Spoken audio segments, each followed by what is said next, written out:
Earlier today, the Senate Foreign Relations Subcommittee on Terrorism, Narcotics, and International Operations met to examine the implications of the collapse of the Bank of Credit and Commerce International, or BCCI. The Luxembourg-based bank was indicted Monday in New York for bank fraud, and ongoing investigations have led to bank assets being seized in 8 countries, including the U.S. BCCI has operations in 69 countries and has already led to indictments of several personalities. The Federal Reserve Board announced Monday that it will seek $200 million in fines against BCCI for evidence of secret deals between senior officials of the bank and some of its customers to purchase 3 U.S. banks: First American Bankshares of Washington, SunTrust Savings of Miami, and National Bank of Georgia in Atlanta. Today's hearing was called by Subcommittee Chairman John Kerry of Massachusetts on evidence that the CIA had knowledge as early as 1986 that BCCI secretly controlled at least 1 U.S. bank and was engaged in fraudulent activity. The subcommittee hopes to examine the BCCI investigation and its implications for foreign policy and drug policy, citing allegations that the bank was involved in fraud and drug money laundering. Witnesses at today's hearing were the Customs Commissioner in the Reagan administration, William Von Raab, a former chief investigator for the Terrorism Subcommittee, Jack Bloom, and in the afternoon portion of the hearing, members heard from representatives from the Federal Reserve Board and the State Department.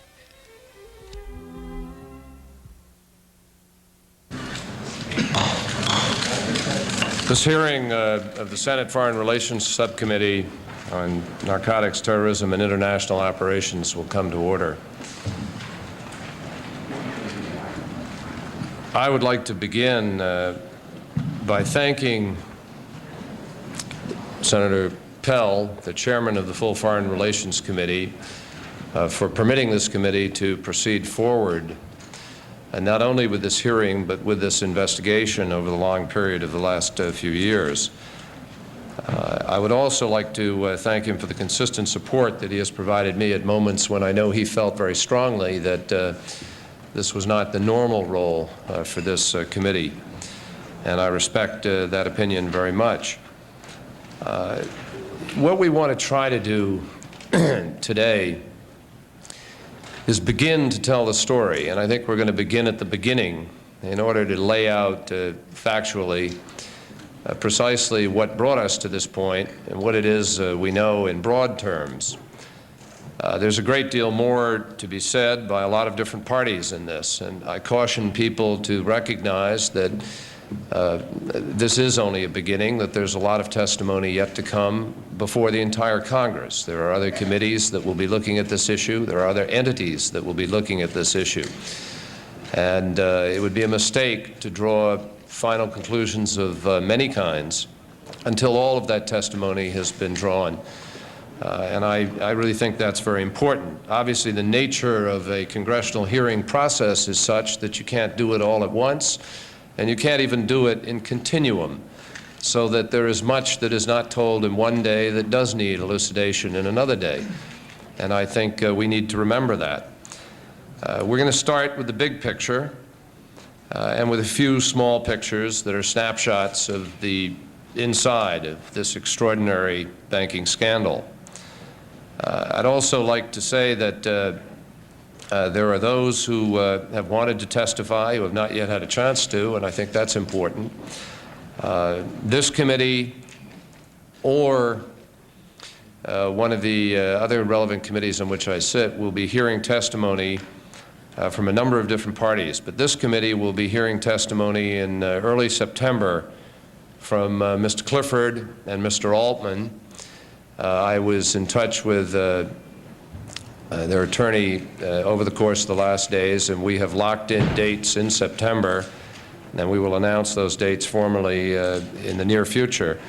But they will testify before the committee in September, and I emphasize they do so absolutely voluntarily, without any subpoenas or compulsion. They want to testify, and we look forward to hearing their testimony. In May of this year, before the Senate Banking Committee, where we held a hearing on BCCI, I shared my belief that I thought this would turn out to be the biggest financial scandal that we had ever seen.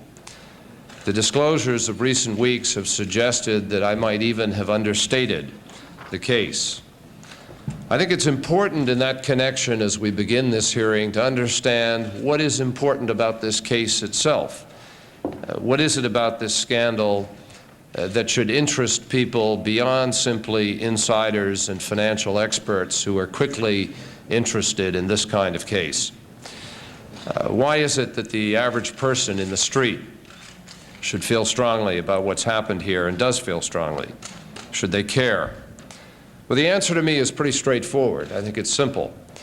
This is a story, another story, but it's not just another story, of big-time, big-money con artists.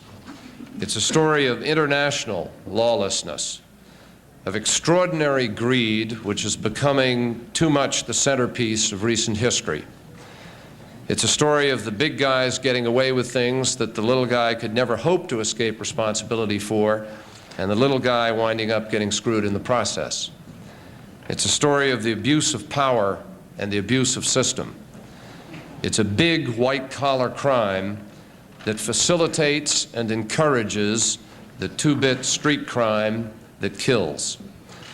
BCCI is the most prominent and dramatic symbol of a way of doing business that challenges and diminishes people's faith in government, our government and governments around the world. Average people really don't believe, I think, that government is on their side these days. They don't believe that we can or that we want to protect them as we are supposed to do, and certainly that we don't protect them from banks that become the private playthings of the very rich and sometimes the crooked. They don't believe that large and powerful corporations or powerful people play by the same rules or are required to play by the same rules as everybody else.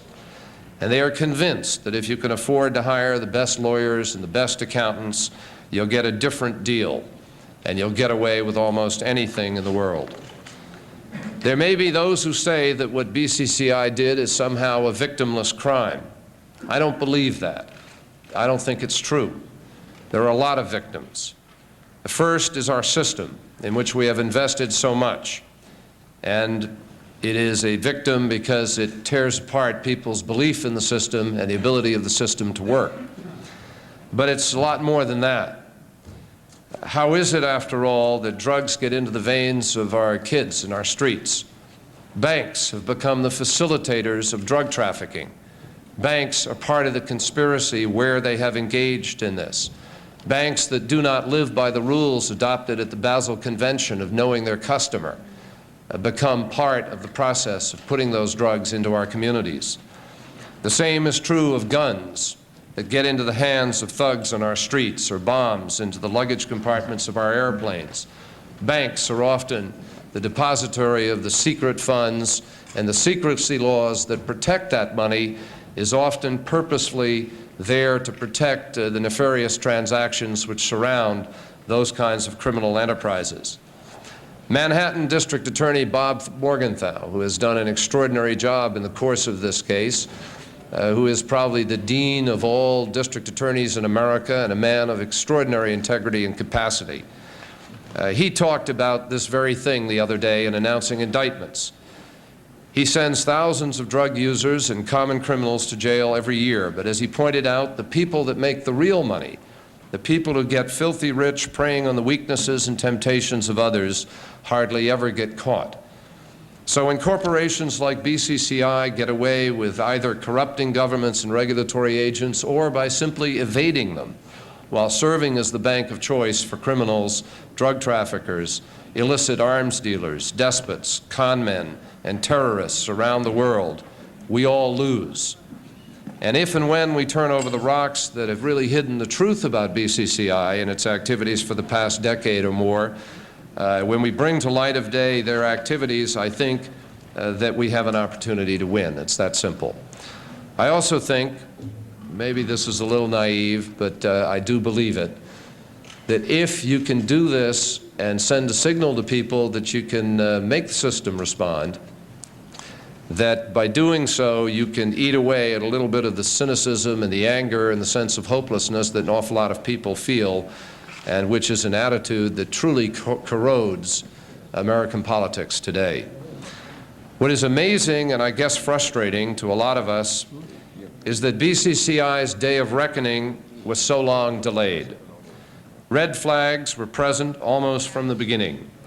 In England, the Bank of England in the late 1970s refused to grant BCCI a full-service banking license because BCCI could not produce the financial records to explain its remarkable growth in the United Kingdom. In this country, the New York Superintendent for Banks and the SEC, to their credit, each blocked an attempt by BCCI to acquire a banking institution in this country. And the Federal Reserve, which had serious reservations about BCCI, and the Middle Eastern shareholders who were attempting to take over Financial General Bank shares, took the unusual step of holding a public hearing 10 years ago. And that raised some of the issues that we are now re-exploring and examining today. Notwithstanding those efforts, BCCI found a way not only to survive, but to flourish.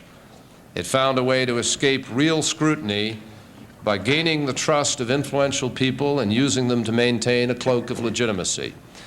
We are inevitably left with the question of whether the mere presence, and I emphasize, left with the question of whether the mere presence of these influential people was sufficient to keep lawyers and accountants and regulators from doing their jobs for so long. 3 actions just this past month demonstrate the enormity and the long-standing nature of BCCI's regulatory evasion. The Bank of England submitted to the High Court of Justice Chancery Division a petition to wind it up, affecting it in countries all over this planet.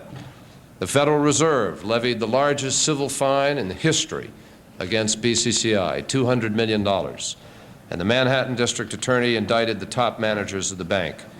In announcing the indictments, Mr. Morgenthau stated that BCCI operated corruptly for 19 years, that it systematically falsified its records, laundered the money of drug traffickers and other criminals, and that it paid kickbacks and bribes to public officials.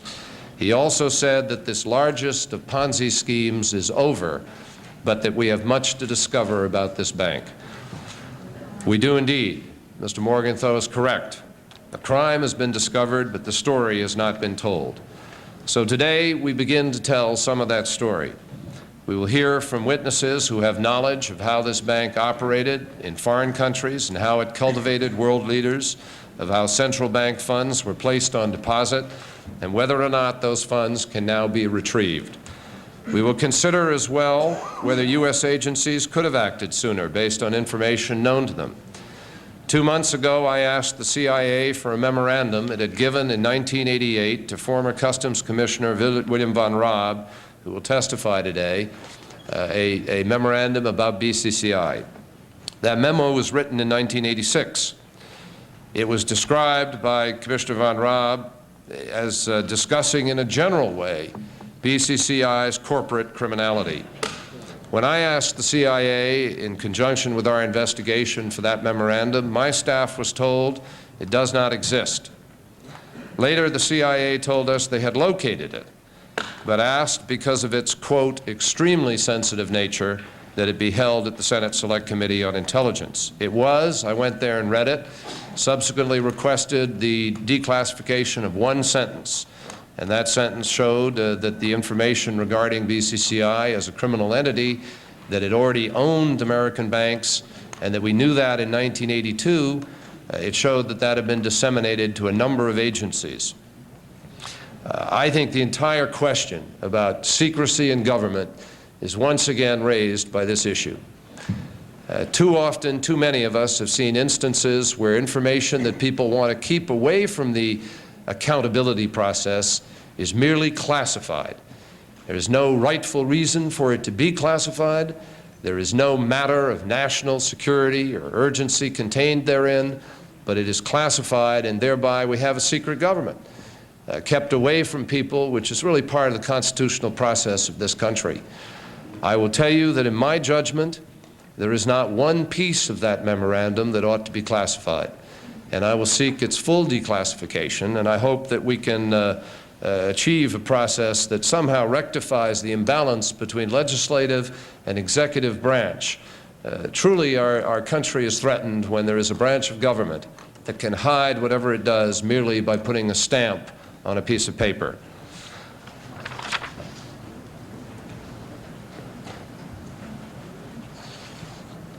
I don't have the answer for why certain agencies or individuals didn't respond at certain times in the course of this. And I want to be fair in this process. We are all capable of oversight. We are all of us capable of just missing something. We are all of us capable of being too busy, of having too much on our plate, of not having adequate resources. There are reasons these things can happen. And I am not going to make judgments at the outset of this process as to what happened, except to try to examine and understand so that there is nothing that is hidden when we finish this. What I do know is that the Federal Reserve, which is supposed to protect us to a degree, though it is not, strictly speaking, a watchdog agency, and the American public deserve clear answers as to why information about this illegal ownership wasn't conveyed to them. And I think such answers require full disclosure by the executive branch. Over the 3 years that investigative effort has gone on, we have learned substantial knowledge about the structure and organization and practices of this bank. In very many ways, this investigation is just beginning, and I'm certain that we're going to learn a great deal more in the months to come. I would just take one moment, if I may. I want to thank those who have investigated it thus far, particularly one of our witnesses, Mr. Blum, who will talk shortly, who spent enormous energy and effort on it, and Jonathan Weiner and David McCain of my staff, who have toiled at great length in order to try to pull these facts together over a long period of time. Senator. Good. When all is said and done, we'll get to the witnesses. Because I'm going to say a little something. You know, Mr. Chairman, if you and I sat down to write a book on such circumstances as this, there's not a publisher in the land that would accept it. It's just too bizarre, outrageous. But anyway, we've got the job in part of sorting out a welter of facts and fictions and relationships that are almost impossible to sort out. Before I make my comments, I'm glad to see you, Mr. Von Raab. We miss you. Mr. Bloom, we appreciate your coming.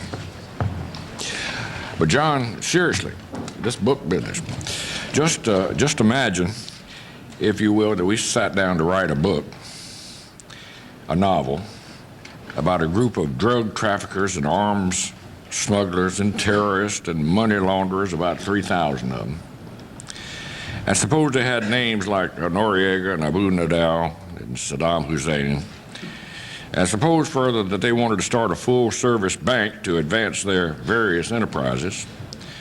And suppose that they are smart enough to realize that a single bank in a single country, even a small country with convenient banking laws, would be too exposed and isolated to escape inquiry by a smart group of bank examiners.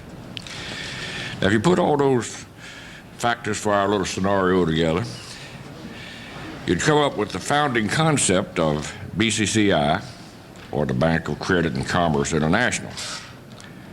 Now, of course, there's a lot more that we could fill in this novel we're going to write, which is going to turn out to be the truth.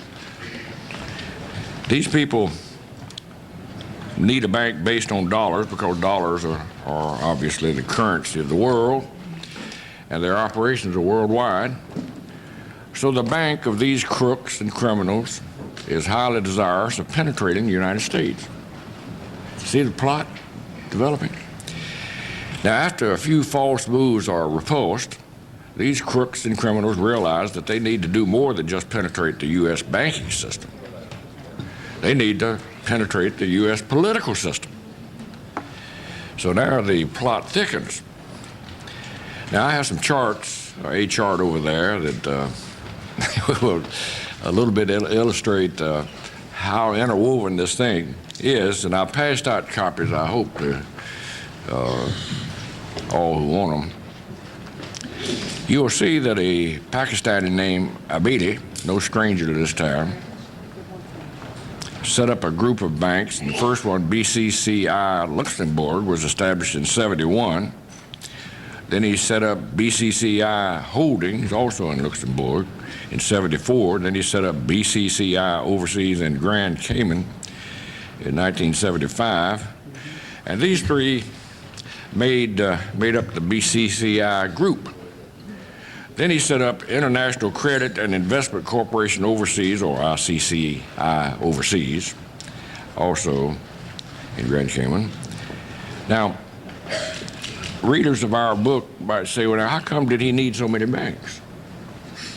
Now, according to the indictment handed down in New York this week, the banks were undercapitalized and listed non-existent assets.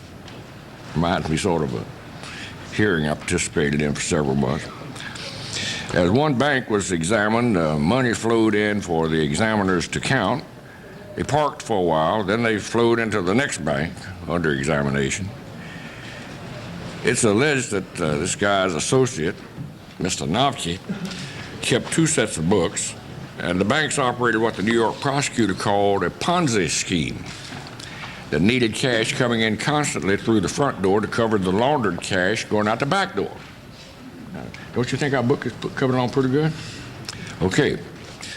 Although $21 billion was taken in from the depositors, many of them, of course, legitimate, the promoters, according to the indictment, skimmed off as much as $5 billion for themselves. Now, to cover themselves, these ersatz bankers needed some front men.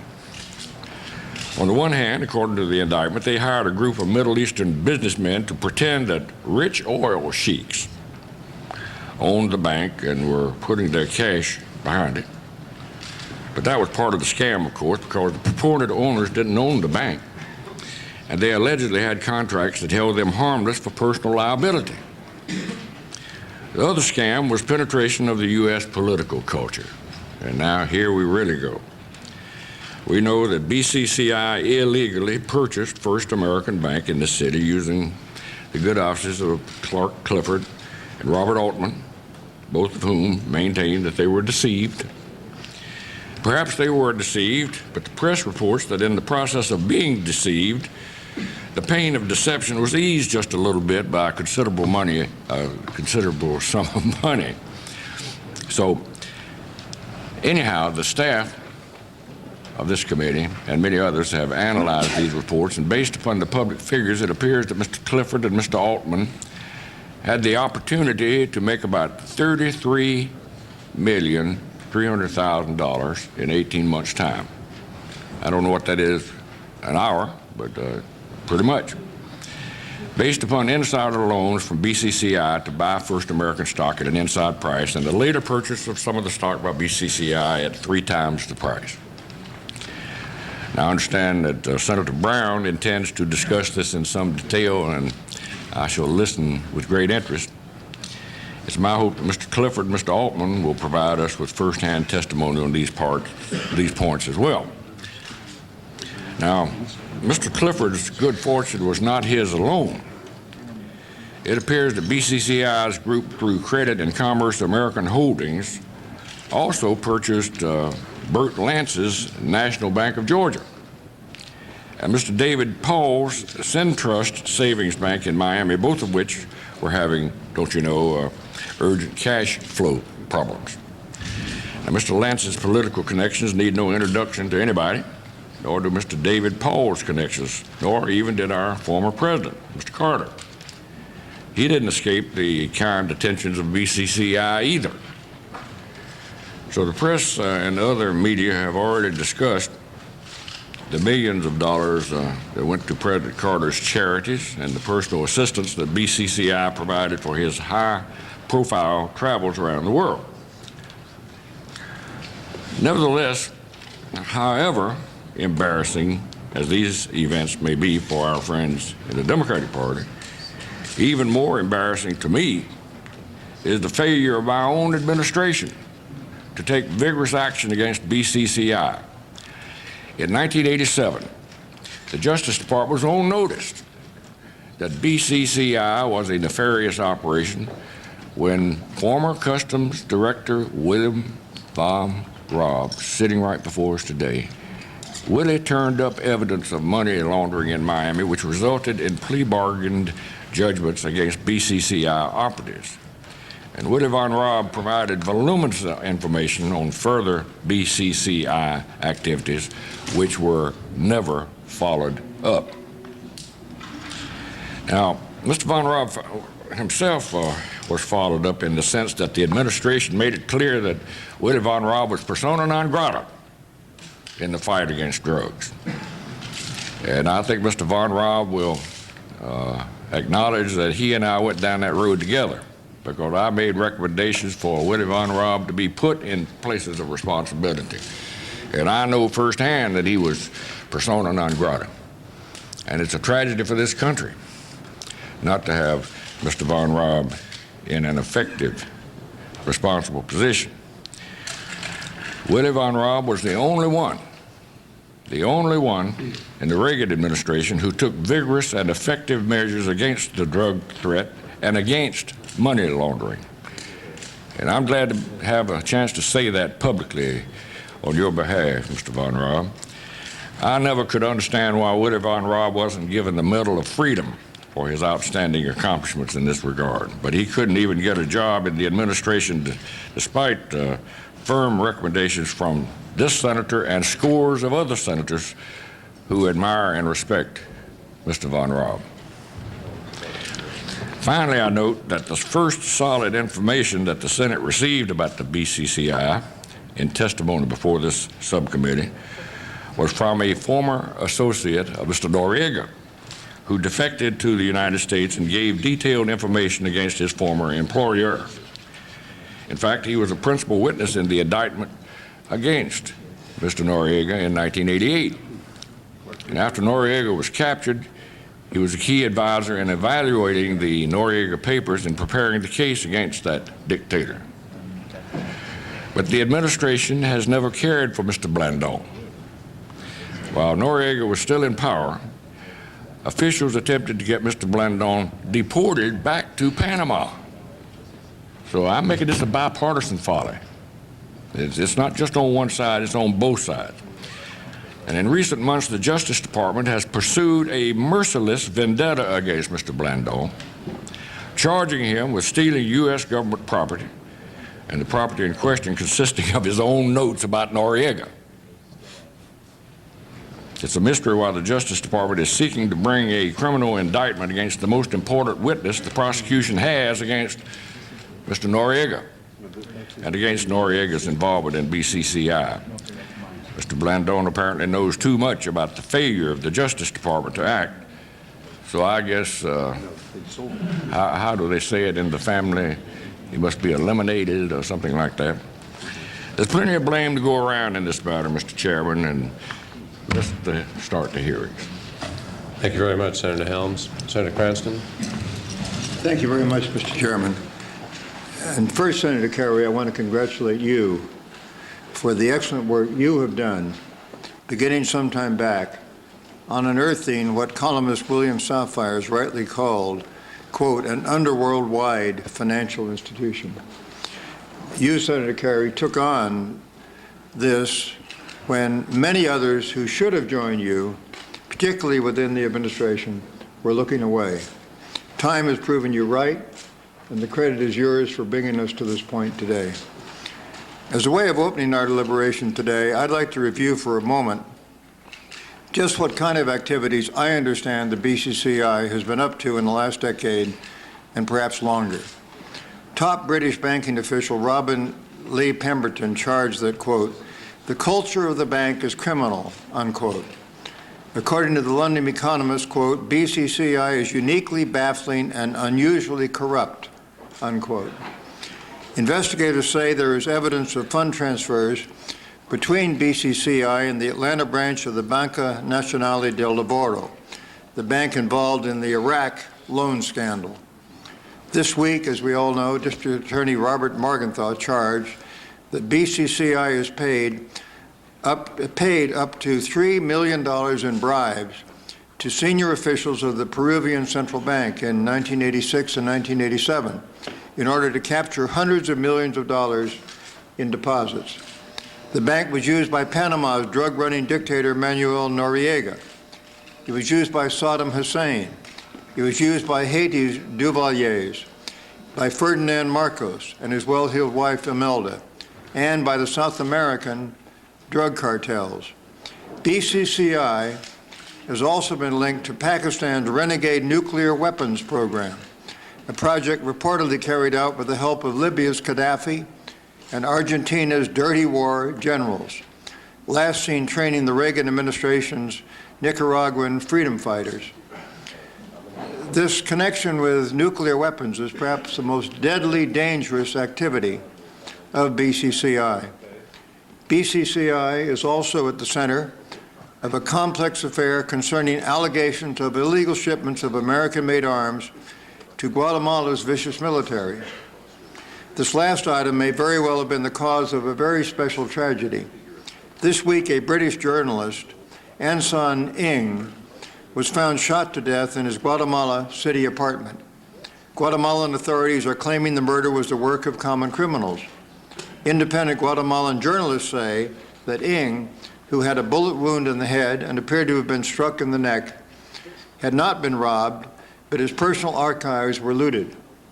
3 Guatemalan generals are rumored to be behind the illegal U.S. arms shipments.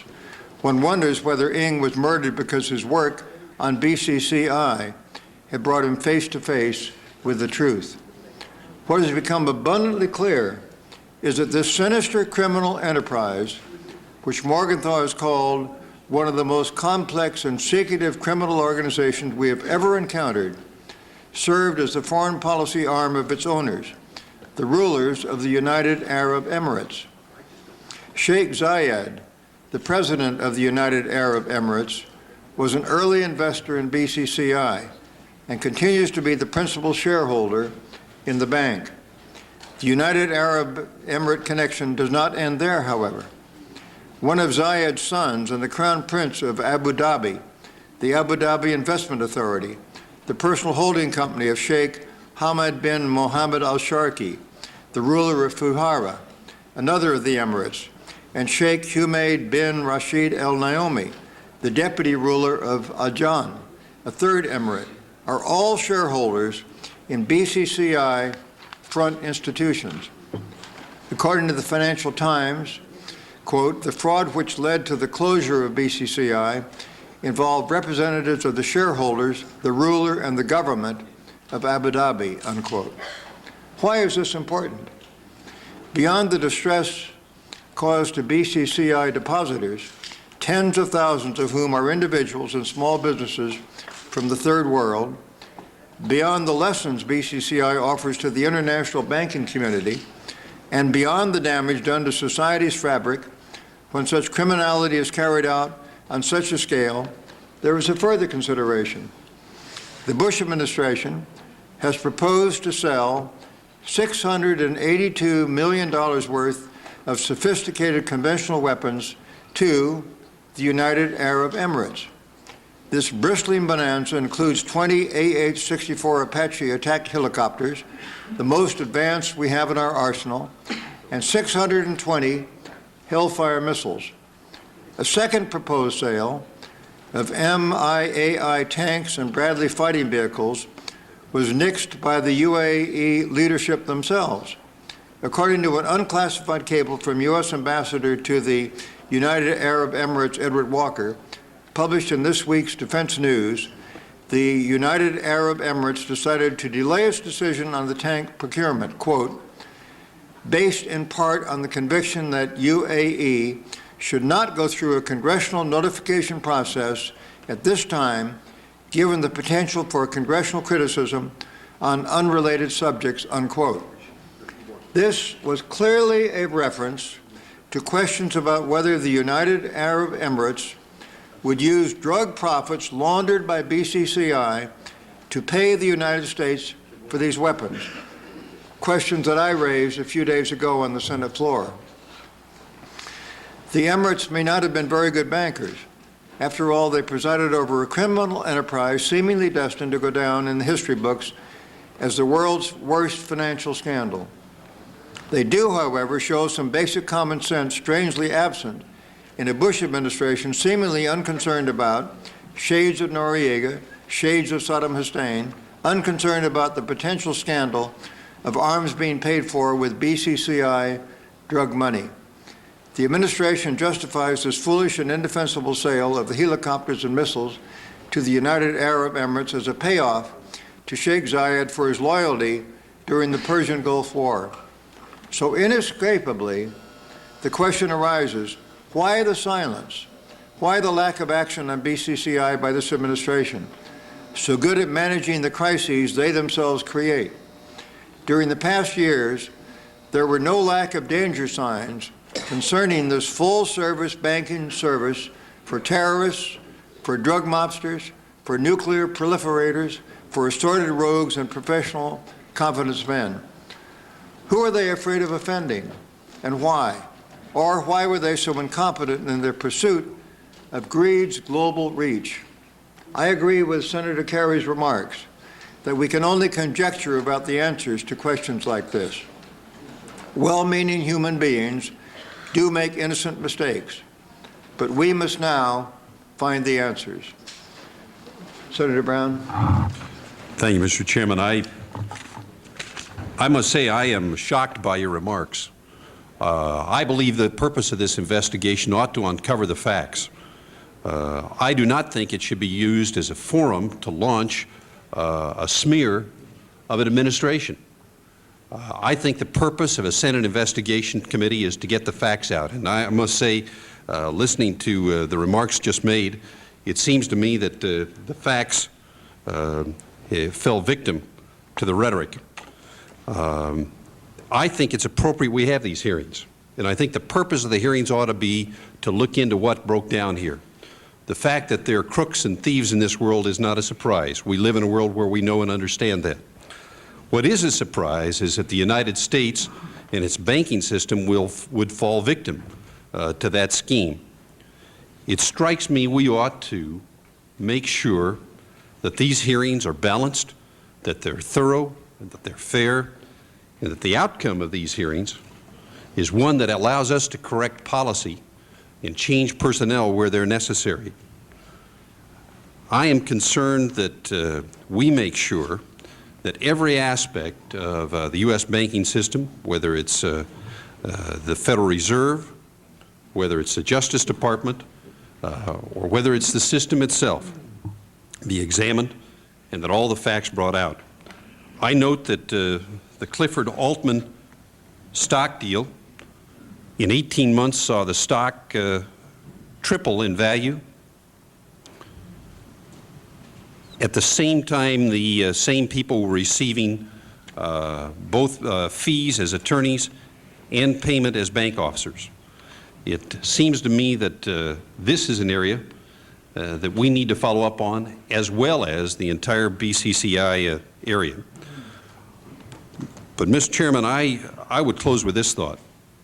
If we're to do our responsibility, it must be one done in a bipartisan manner, not designed to gain political advantage, but to serve our constituents that I think have a far more important interest here, and that is to make sure the system works properly.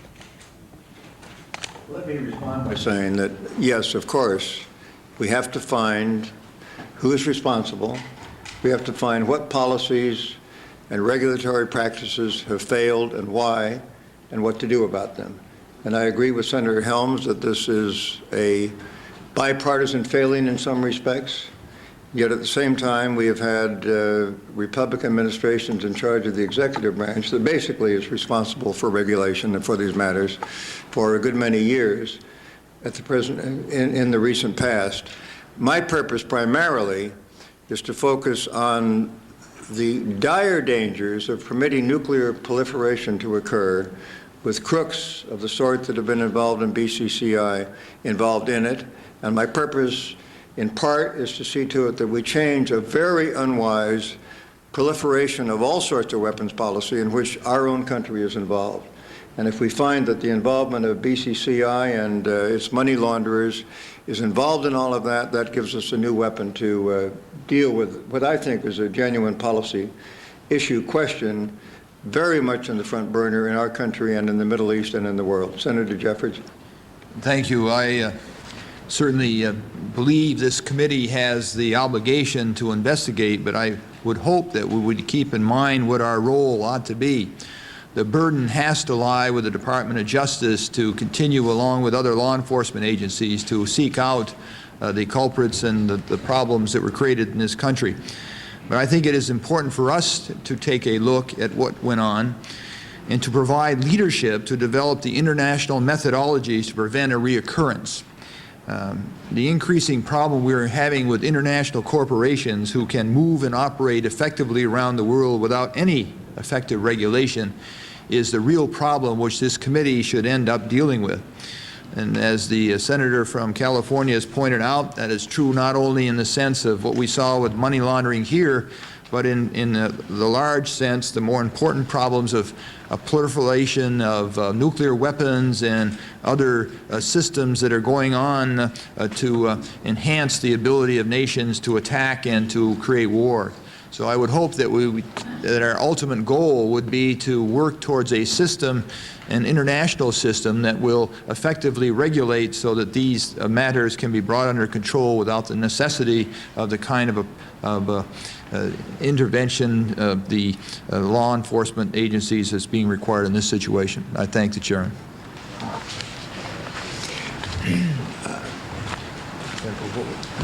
Did either of you have opening statements that you would like to make at this point?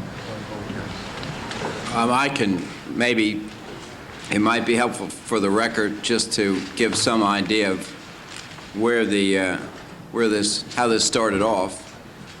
I'm often asked that question. When I took over the responsibilities for customs in the Reagan administration, I was asked to increase the energy and muscle that was being applied to criminal enforcement, particularly drug enforcement. It became quite clear to me as time went on that the nature of criminal activity was such and the amount of money involved in it was so sufficient that banking was a much bigger part of organized crime than it had been in the 30s, when people could keep their profits in suitcases and spend them in the local bar, and that banks had to play a very, very important role certainly in drug crime, and as well as even smuggling arms out of the United States. So the Customs Service undertook an effort to try to examine some of the illegal banking activities under the money laundering laws for which it was responsible at the time. It was then called the Bank Secrecy Act, and it was subsequently improved and strengthened by the Congress. And as part of this exercise, the Customs Service would set up stings around the country in which it would actually go undercover and offer to launder money for drug traffickers. And in one of these stings, the Customs Service was using BCCI in Tampa. Can I just interrupt you for 1 second? I apologize for doing that, but because of the vote, I thought that Senator Brown would be going a little longer and I get back here. We do want to put all witnesses who appear here under oath. I think we knew that. So I would like to just swear you, if I can, both of you, before we go on, so that all testimony here is... Swear me retrospectively as well as prospectively. We'll presume you didn't get far enough on anything complicated enough, and I'd just ask you both to rise if you would. And would you raise your right hand? Do you swear to tell the truth, the whole truth, and nothing but the truth, so help you God? I do. Thank you. All right. I appreciate that. So the customs agents began to use BCCI, among other banks, as a place to facilitate the laundering of their funds, and the BCCI local managers recognized what the undercover agents were doing, although they didn't recognize them for federal agents. And they basically offered to assist them and to provide them with even better schemes and more facilities.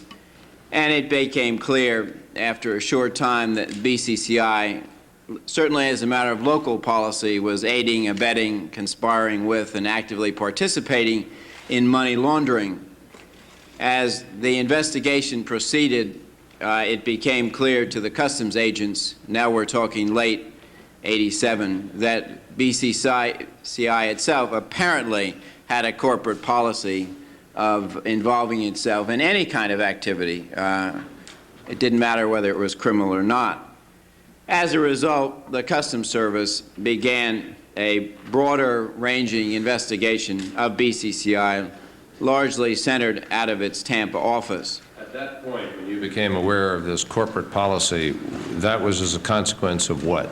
That was as a consequence of our undercover agents talking to individuals who worked for BCCI and who were encouraging our customs officers, once again not known as customs officers, to introduce them directly to drug traffickers. Was Customs alone in that investigation at that time? No, the IRS would have been involved in that because it was typically any drug money laundering operation was typically carried out by a joint team of customs officers and IRS officers. Although in this case, the investigation was conducted by the Customs Special Agent in charge, who was Bonnie Tischler at that time in Tampa. Were the findings with respect to this corporate policy and money laundering memorialized?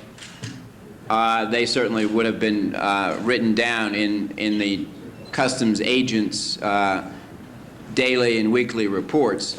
They were never memorialized in a particular report to me that I can remember, although that information was passed up to me in conversations that I would have had with the individuals responsible for the Did you disseminate that information? That information would, as a matter of regular practice, have been passed over to the Treasury Department because they had a liaison officer in the Customs headquarters who, on a daily basis, was made aware of all that headquarters knew in Customs, and then he or she was expected, and by both Treasury and Customs, to relay what information was felt was important. This is in 1987. This would have been late '87. I mean, it's any investigation like that necessarily begins at a very local level, and it's only as its significance becomes more apparent to the local people that they start to pass more information up top. But certainly by the time we were in 1988, I was aware that this was a very, very significant operation, and that BCCI was a very unusual and probably a highly criminally oriented organization. It was at this point that I felt that we should, if you will, internationalize our effort, and we then put together an operation which we called Operation Sea Chase for cash or currency. And I spoke to my counterparts at British Customs and at French Customs and told them that we had a very, very important case and that I believed it was important for international law enforcement that we craft an international money laundering team, almost sort of like Interpol, that would specialize in money laundering, as a result of which we then put together an investigative unit consisting of several British customs agents, several French customs agents, and a larger number of U.S. customs agents and Internal Revenue Service agents. This team worked on this in all three countries, although the effort was obviously centralized in Tampa. And it proceeded, and we developed a case which ultimately resulted in a series of arrests that took place in Tampa, in London, and in Paris. I think it was in October of 1988, fairly well covered by the news at the time because not only was it an important international financial institution, but there were also a number of other characteristics surrounding it. There was a phony wedding and other things, which basically resulted in absolutely complete national news coverage of this particular matter. From that point on, this was when, Mr. That was, my guess is it was the end of '88, October '88, something like that. When you say other things, what other kinds of things? Well, there was a famous marriage that never took place. One of the ways that we persuaded some of the bad guys to come to the United States was to pretend to have the two customs agents who had masqueraded as boyfriend and girlfriend planned to get married, and so all the bankers and all the drug traffickers planned to come to Tampa to go to this wedding, and they were all arrested at the bachelor's party the night before. And I take it not at any strategic point in the proceedings, but... No. As a matter of fact, one of the particularly bizarre drug traffickers, when he was arrested at the bachelor's party and was told that he was in Tampa, he was under arrest, and they put some handcuffs on him and started reading his rights, turned to the agent that was arresting him and said, "Boy, this is really some kinky bachelor's party."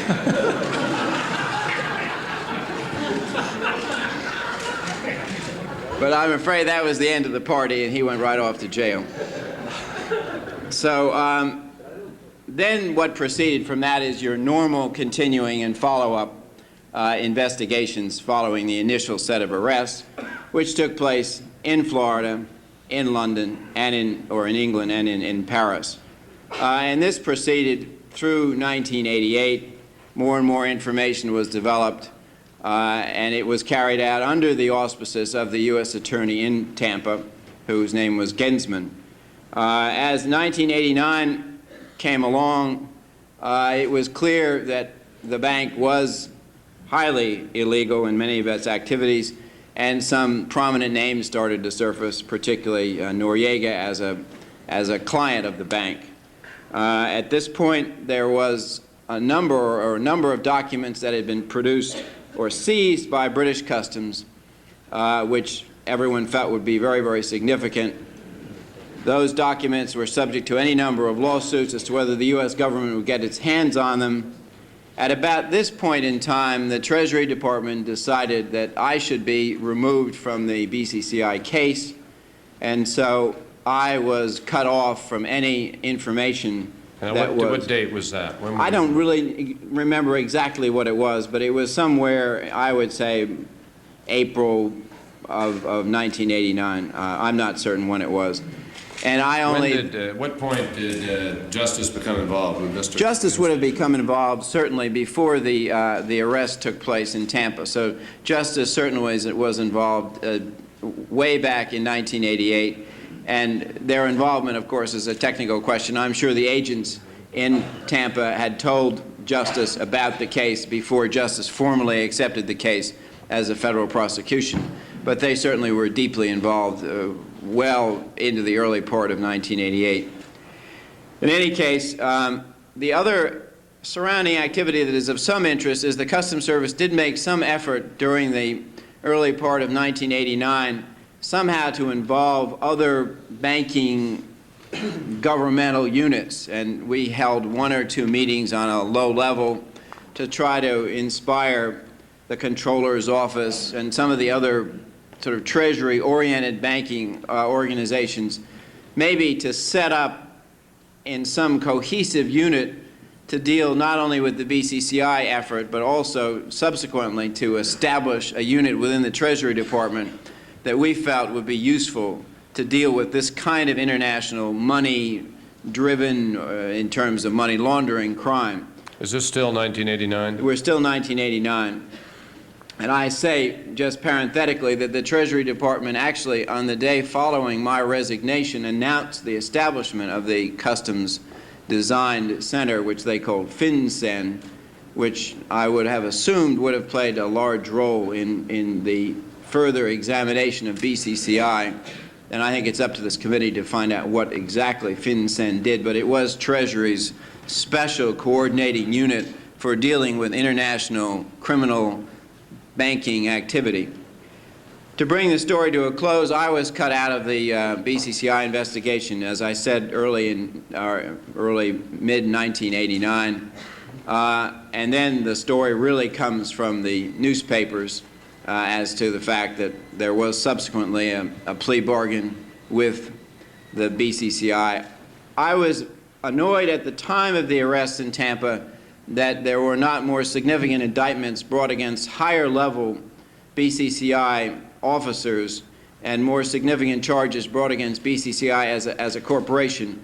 at the time, and it sounded reasonable to me, the Justice Department felt that the evidence that had been collected up to that point was not sufficient to indict on the basis that we wanted to, the BCCI itself, and they didn't feel that our evidence was sufficient to drag in some of the more senior officials. I had always hoped at that point that that would happen subsequently. It certainly was the desire of the customs agents that that happen. Did you note any frustration from the customs agents with respect to this investigation? The frustration really came more, at least from what I saw, in 1989. They were quite excited about the fact that they got some arrests and were starting off in 1988. So there was an initial flush of great enthusiasm because we really had stumbled onto what we thought was certainly it was, in my opinion, the most significant case that Customs had ever worked on in my administration, and I was there for 8 years.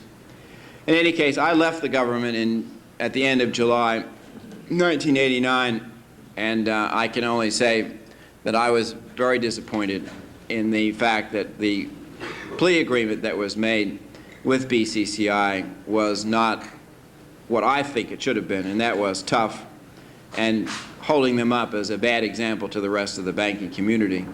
So, but at that point, I was not in a position to be arguing with justice since I was out in the private sector. So that's briefly a rundown of how the government finally got into the BCCI issue and how it dealt with it, at least during my term. And of course, I will answer any more specific questions that you or your colleagues have. Before we proceed to Mr. Blum, let me ask Senator Kassenbaum, who has not had a chance to have an opening, if she has any. Thank you. I'll wait.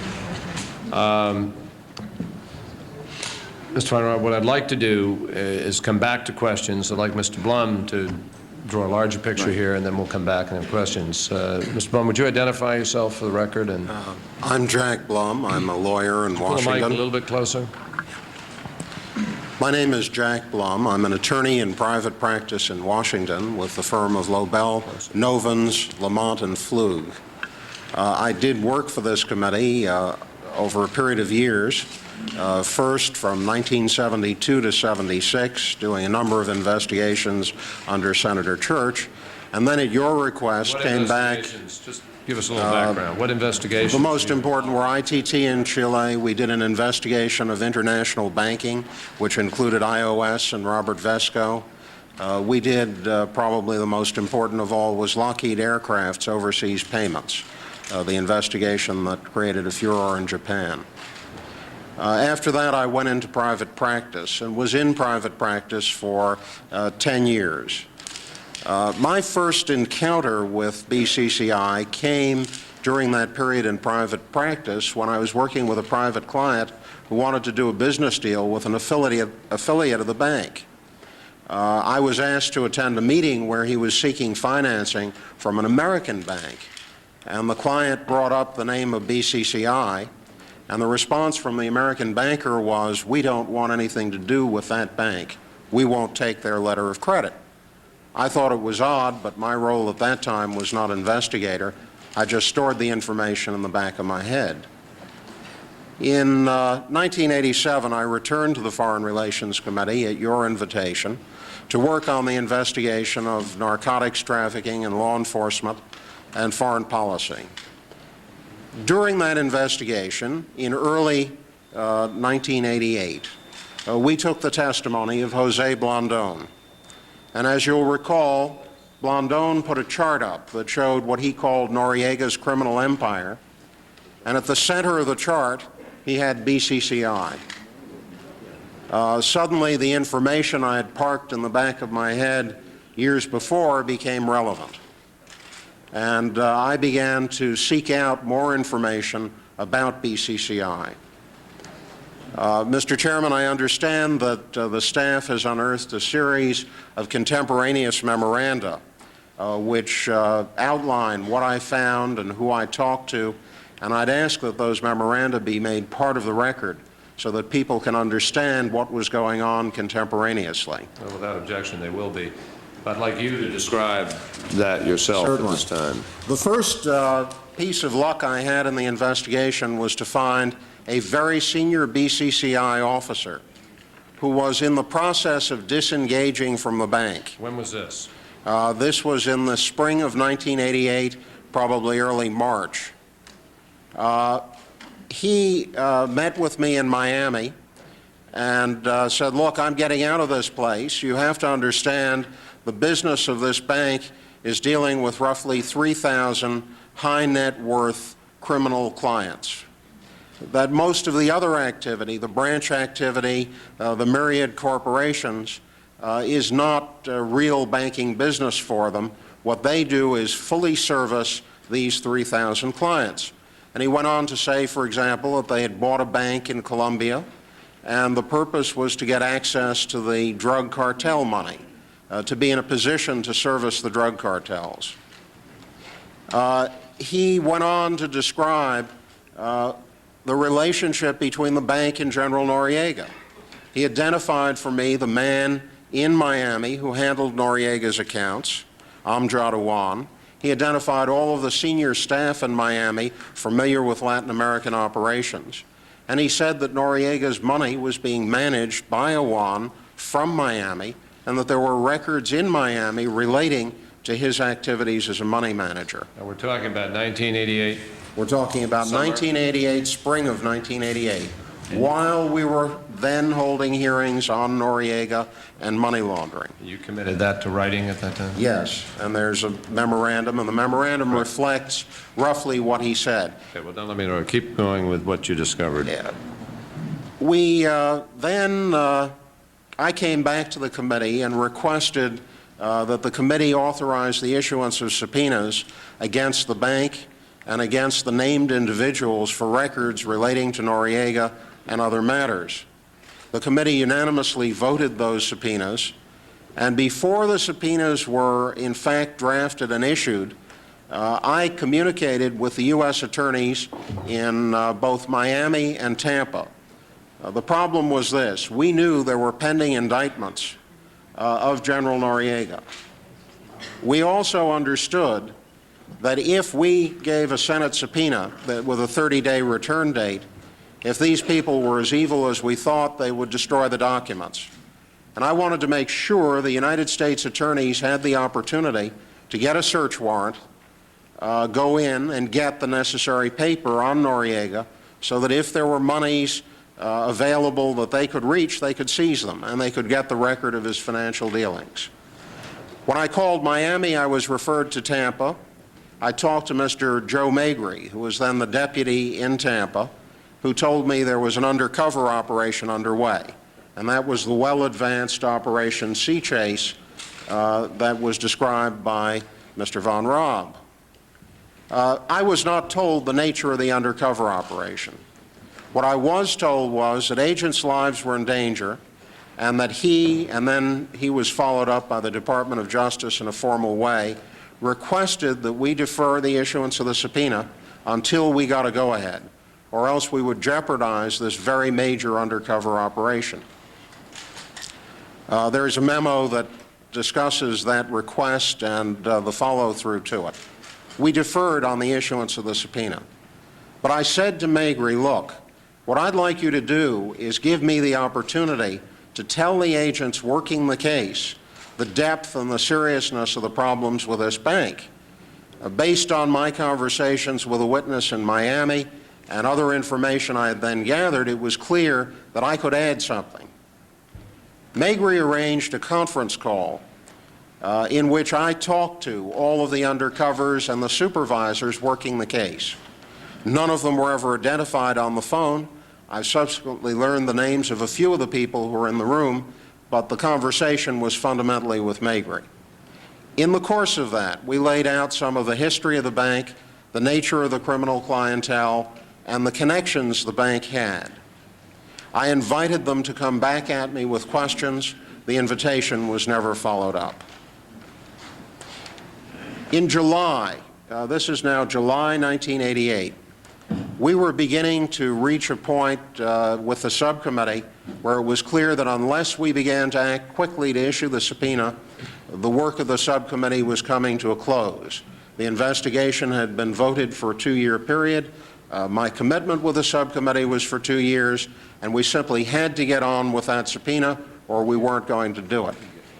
We called the Department of Justice, and the Department of Justice, for reasons I don't know, said, go ahead, there's no problem with Tampa. I made that call. Kathleen Smith was on another line. She was working with me. Tampa signed off, and we went forward with the subpoenas. As soon as those subpoenas hit in Miami, my phone began to ring. The first call was from a woman in London, wouldn't identify herself, and said, there's a man you ought to talk to. His name is Ali Akbar. Mr. Akbar has important information about the bank. Call him. Here's his number. I called Mr. Akbar, and he said, yes, he did have important information, that he had worked for the bank and he had run its central treasury operation. I asked, would he be willing to come to Washington to talk to me about it? And he said, yes, he would if I'd fax him a letter inviting him. And that letter is one of the documents, I believe, that's been released. He'd be over immediately. And 2 days later, he was sitting in my office. Let me just interrupt you to say that letter will also be made part of the record. Mr. Akbar began to talk a bit about the capitalization of the bank and hinted that there were very, very serious problems and that the bank's high officials were extremely nervous about the investigation that I was undertaking. He was clearly trying to find out what I knew, and we did a little bit of that investigative horse trading. Then he said, by the way, I'm a good friend of Mr. Awan, the man you've subpoenaed. And you may not know this, but the subpoena was misdirected. A wrong Mr. Awan got the subpoena. The Marshal Service gave it to the wrong guy. And now the lawyers for BCCI are trying to tell him to leave the country so he won't have to get served with a subpoena. I think that I can arrange to have you meet with him. I'm going to go down to Miami and see if he won't follow their instructions and whether a meeting can be set up. He went to Miami, and I agreed to meet him a week later, or several days later, in New York. And I met him, and we had lunch at the Intercontinental Hotel. I'm delighted to say that I paid for lunch. And I later found out that that was a $30 million lunch because, according to reports that have recently been released, Mr. Akbar was paid roughly $30 million not to deliver to the committee computer diskettes which would have laid out in detail the fraud at the heart of the bank. Mr. Akbar arranged the meeting with Awan, and another week later, Mr. Awan came to my home in Annapolis. At that time, another very interesting thing happened. I have some very close friends in law enforcement here in Washington who called me, and they told me that they were close friends of undercovers working in the operation in Tampa, and they wanted to pass a warning to me that I shouldn't allow Mr. Awan near my home. And I said, why is that? And they said, these people are murderers, drug dealers, they're actually dealing in the narcotics, and you're taking a great risk. I had talked to him on the phone. He certainly seemed pleasant enough, and I thought under the circumstances the risk was worth it. We met and talked for probably 8 hours at my home. There's a lengthy memo that goes into some of what he said. He was clearly playing games. He gave me some information, but not all. And in that conversation, it became clear that this bank was a major criminal enterprise with many, many problems. He arranged, I told him that I wanted him represented by counsel. I gave him a list of lawyers. I said, Can you just share with the committee, perhaps at that point, when you say with many, many problems, major criminal enterprise, give us a sense then of what you knew about this bank. I mean, what was motivating you then? What kind of knowledge did you have that said this is worth taking risks, this is worth pursuing, why should we care about it? Well, first we had the information that it was Noriega's bank, which was in itself pretty significant. But then he goes on to say, look, this bank is tangled up in a wide range of other activities, and it's dealing with criminals all over the world. That it's not just here, it's in many other places, that they're handling drug money. But on top of that, he went on and talked about the ownership of First American Bank. He talked about meetings that were held in Europe where First American Bank was described as part of the BCCI empire. He discussed the relationships between BCCI and various governments. And all of this led me to believe it was very major business. From there, we made arrangements for him to get private counsel and proceeded to take his deposition, I believe, in very early October. And that deposition was released publicly the day after the takedown in Operation Sea Chase. What date would that have been? That probably would have been early October. I don't have a precise date. It would have been around October 6th or 8th, something 1988. like that. 1988. Okay. This was just prior to the committee really closing down because of the coming election. Again, there's a contemporaneous memo of the events surrounding the release of the information. By then, I was also getting calls, back-channel calls and helpful calls from former employees of the Washington office of BCCI. And here, remember, we had a subpoena out with a return date. An extension was granted on that subpoena, and the return date was set for September. While that process of document collection was underway, and we were visited by Robert Altman and another partner of his, Mr. Covens, and assured there would be complete cooperation. They expressed great mystification at the reasons for our requests. While the search for these documents was underway, I began to get calls that Mr. Nakvi had flown over from London and the documents had been shipped up from Miami and were being shredded in the Washington office, that there was a team of people at work shredding documents that were due us under the subpoena. I talked to Mr. Altman, who assured me nothing like that could be going on, that they were still trying to find documents, and again, with great protestations of cooperation, kept telling me they couldn't find anything. The problem was, at that point, we ran out of time. There was nothing more I could do. To get contempt, you need a committee. The committee was not to meet again, and we discussed various options. The only option was to turn what we knew again over to federal authorities. Again, pursuant to your request, I contacted the authorities in October after the takedown to say we had more information. Did they want it? They say they'd be back in touch.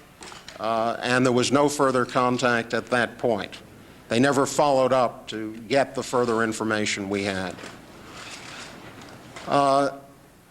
We then began the process of wrapping up the investigation, as you will recall, and that included writing a report, cleaning up all kinds of things, boxing the documents, and getting them to archives. In the last week of March of 1989, while I was in the process of cleaning out my desk, literally, I received a telephone call from a former client of mine who said, I was just talking to this guy who was very highly placed at BCCI, and he brought your name up. And he said that your investigation almost brought the house down there, and that there was a full court press to make sure that it didn't get anywhere. And I said, would this guy talk to me? I arranged then with Customs and IRS to have a hotel room wired in Miami to meet this guy to find out what he had to say and why this was going on. Customs and IRS wired the room. It was in the Embassy Suites Hotel near the Miami airport. There were many sort of funny scenes. One of them when the agents discovered that Embassy Suites uses cinder block between rooms, and you can't drill through cinder block to run a wire through the wall. So they had to figure out how to get the wire through the wall. But we then debriefed this guy for 3 days, 3.5 days. And in the course of that debriefing, he laid out in exquisite detail the false capitalization of the bank, the question of straw men holding stock, loans to the straw men to pay for the stock, but the loans would never be collected, the use of the bank to purchase First American, National Bank of Georgia, Independence Federal in Encino, California.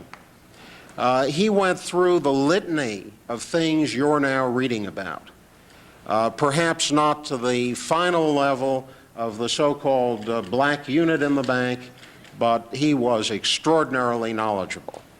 I have never identified him. The Customs Service and the IRS have kept his name secret. He genuinely fears for his life. But in any event, this man's tapes were then in the hands of Customs and IRS. At the end of the 3-day period, I said to him, Mr. look, Bond, let me just interrupt you. Just so the continuity here is very clear. The tapes were in the hands at what point in time now? well, this is now March, Debriefing. the last week of March of 1989. And at that time, while the committee wasn't in a formal status, I believe that efforts to secure the documents under the subpoena were continuing through Mr. McCain and Mr. Weiner. Yeah. And further, you'll find in the documents that are made part of the record, I communicated to you the materials I'd heard about this fellow, along with certain other memoranda, which I believe, to protect him, are still being kept confidential. I don't believe they're part of the package. But you have and had at the time those memoranda. Correct. We then proceeded to have a conversation, this fellow in the hotel room and I. And I said, look, you're in a very serious jam. You were very close to extraordinarily illegal activities. I think you should become a cooperating government witness. And after working on him for about 2 hours, and all of this is on tape, I persuaded him to go to Tampa with me. Customs and IRS accompanied us on the plane. We flew up to Tampa and met with a team that consisted of other Customs and IRS agents and 2 representatives of the U.S. Attorney's Office. The agents were quite excited. They seemed ready and eager to go forward. I had lengthy conversations with at least one of the assistants, Mark Chakowski. He was eager to go forward. They seemed very excited by the new information they received and by the evidence. 2 weeks later, off the Senate staff by then moved out of my office, I made a second set of arrangements for an earlier witness who I had encountered to come back, meet me in Miami, and do the same thing. And we went through the same routine. This time we tried a hotel with more hospitable walls, and we flew with him back up to Tampa, where he talked again to further agents, laid out his story, and agreed to cooperate with the government as a witness.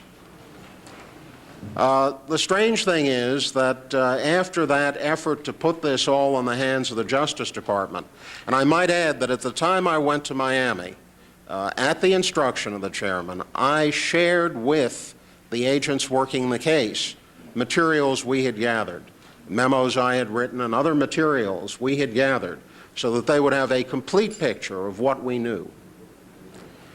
I waited for something to happen. And what happened was I started getting calls from the 2 guys I took to Tampa who said they're not following up.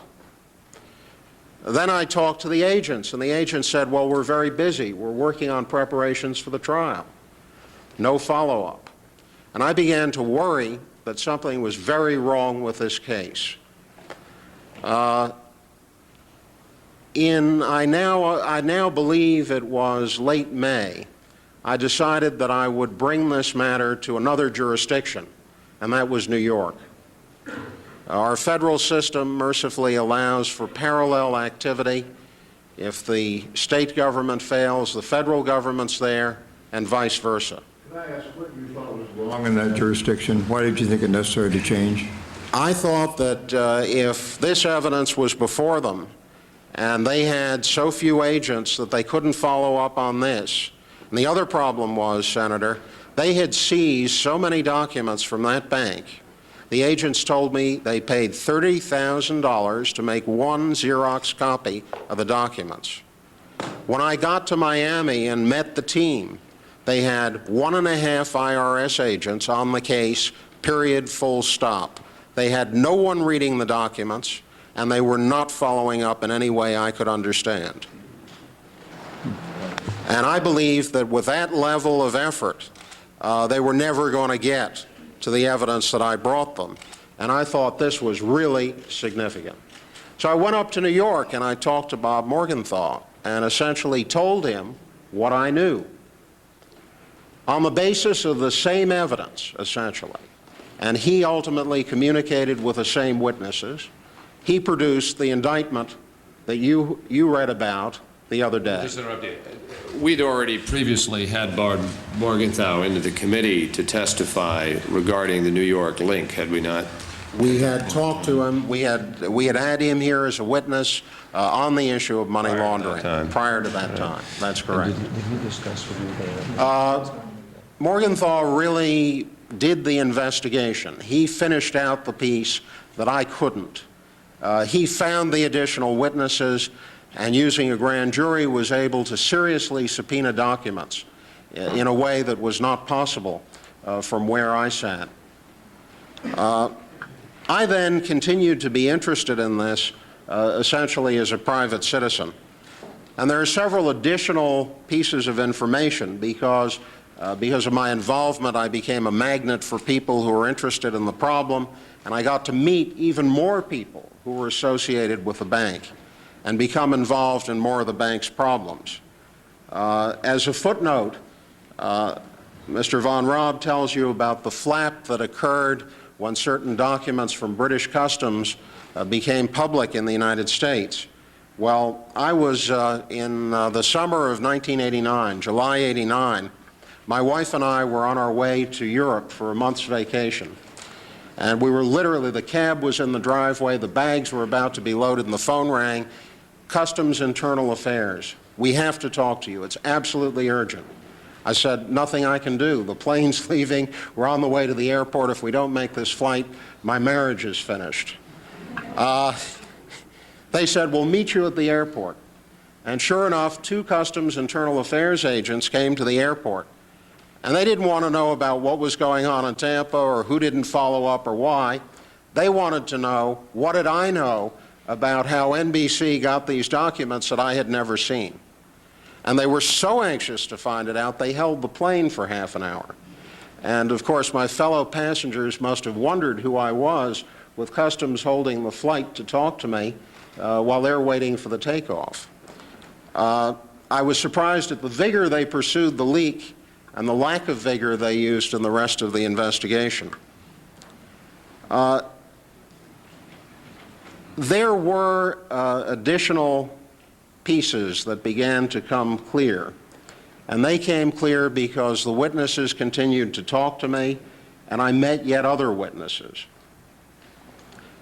The people who talked to me talked about a variety of issues that have not yet been surfaced, and I'd like to tick off a few of them because it may give you some idea of the directions in which this investigation may go.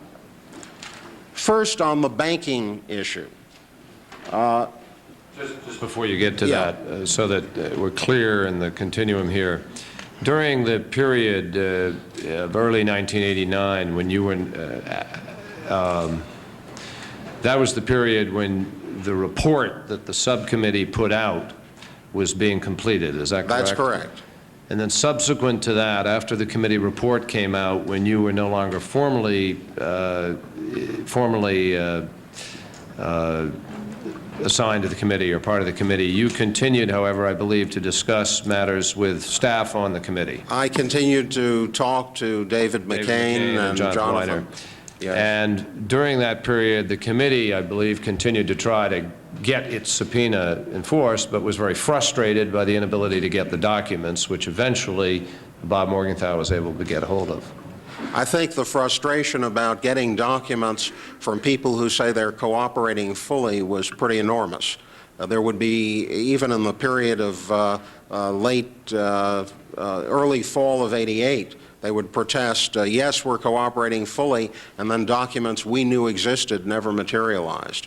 So that was a terribly frustrating piece of business. What were these matters that you suggested you've been learning about since that the inquiry might focus? I should double back and mention one other thing. When the plea agreement was entered into by the Department of Justice in January '90, I was personally infuriated. I had taken what I considered to be considerable risk and gone to, I thought, great length to put serious evidence in front of the Department of Justice. The agents knew, the assistants well knew that there was more to this case. And that plea agreement said, in relevant part, that the bank would not be prosecuted for matters then known to the U.S. Attorney for the Middle District of Florida. The problem was that everything on those tapes I also, in that period of time, heard all kinds of rumors and reports about myself.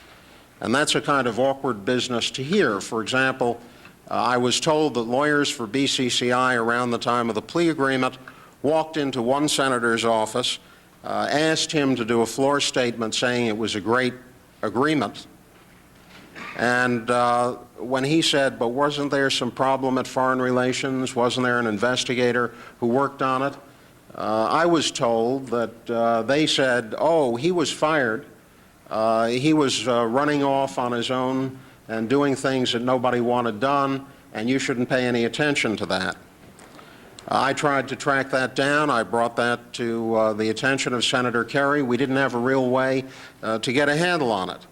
But it was very distressing because there were an army of people working Washington on all sides trying to say this bank was a wonderful bank, the people involved in it were honest, good, and true people, and that anybody who said they were the criminals that I was making them out to be had to be crazy. I think the record today speaks for itself on that subject. I think the record is also clear. Yes? This question to the chairman and to you. Did you make a matter of record at the time the identity of the lawyer and the senator? And I would be happy to share that in closed session. I have subsequently attempted to contact the lawyer. He denies it. I don't want to go into it in public session at the moment.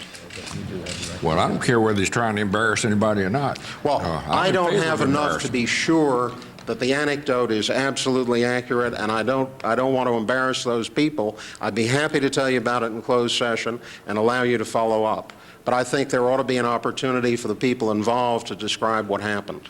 I think we should, Mr. Chairman. Thank you. Go ahead.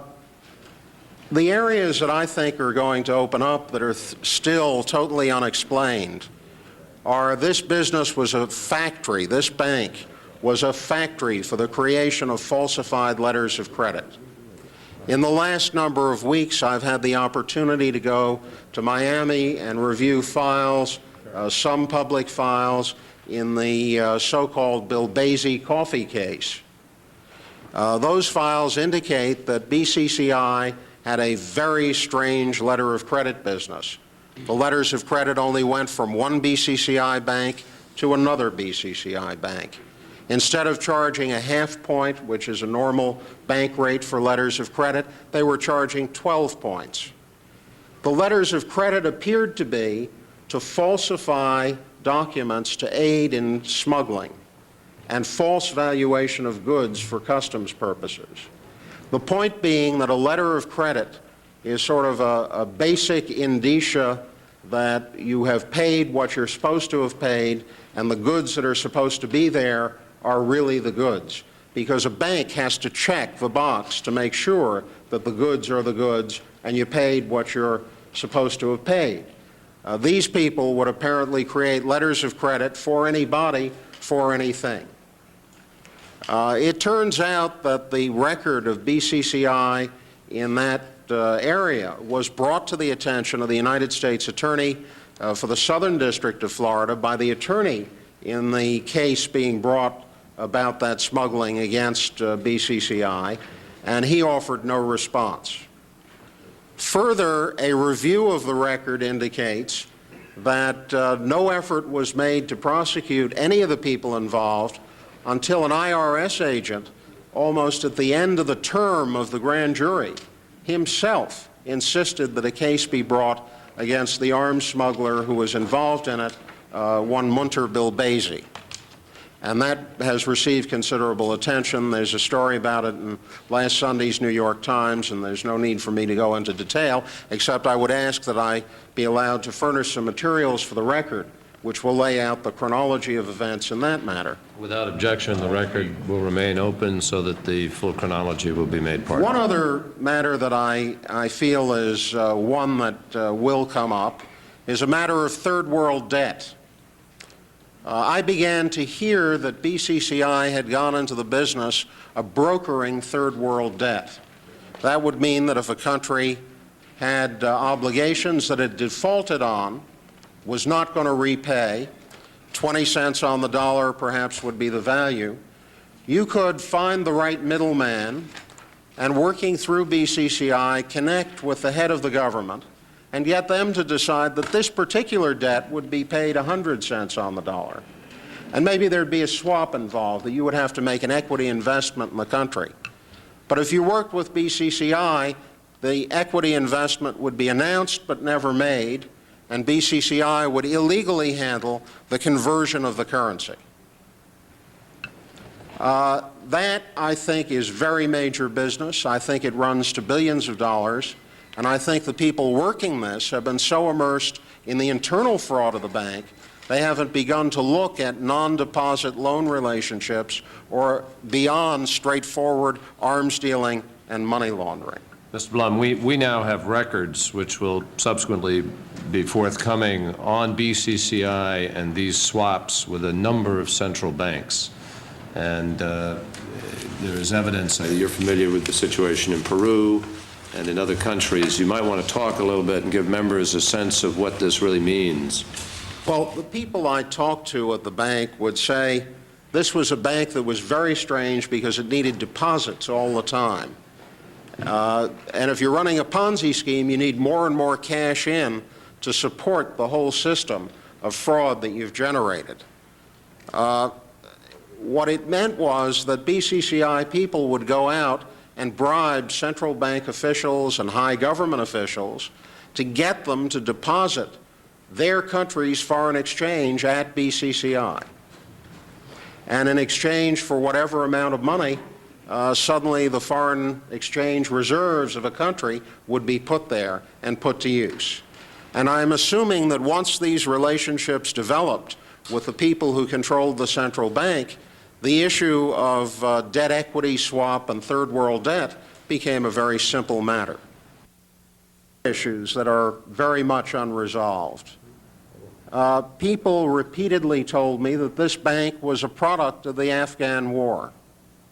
And people who are very close to the Mujahideen have said that many of the Pakistani military officials who were deeply involved in assisting and supporting the Afghan rebel movement were stealing our foreign assistance money and using this bank both to hide the money they stole, to hide and market American weapons that were to be delivered that they stole, and to market and manage the funds that came from the selling of heroin that was apparently engineered by one of the Mujahideen groups. This is an issue that has largely been unexplored in public.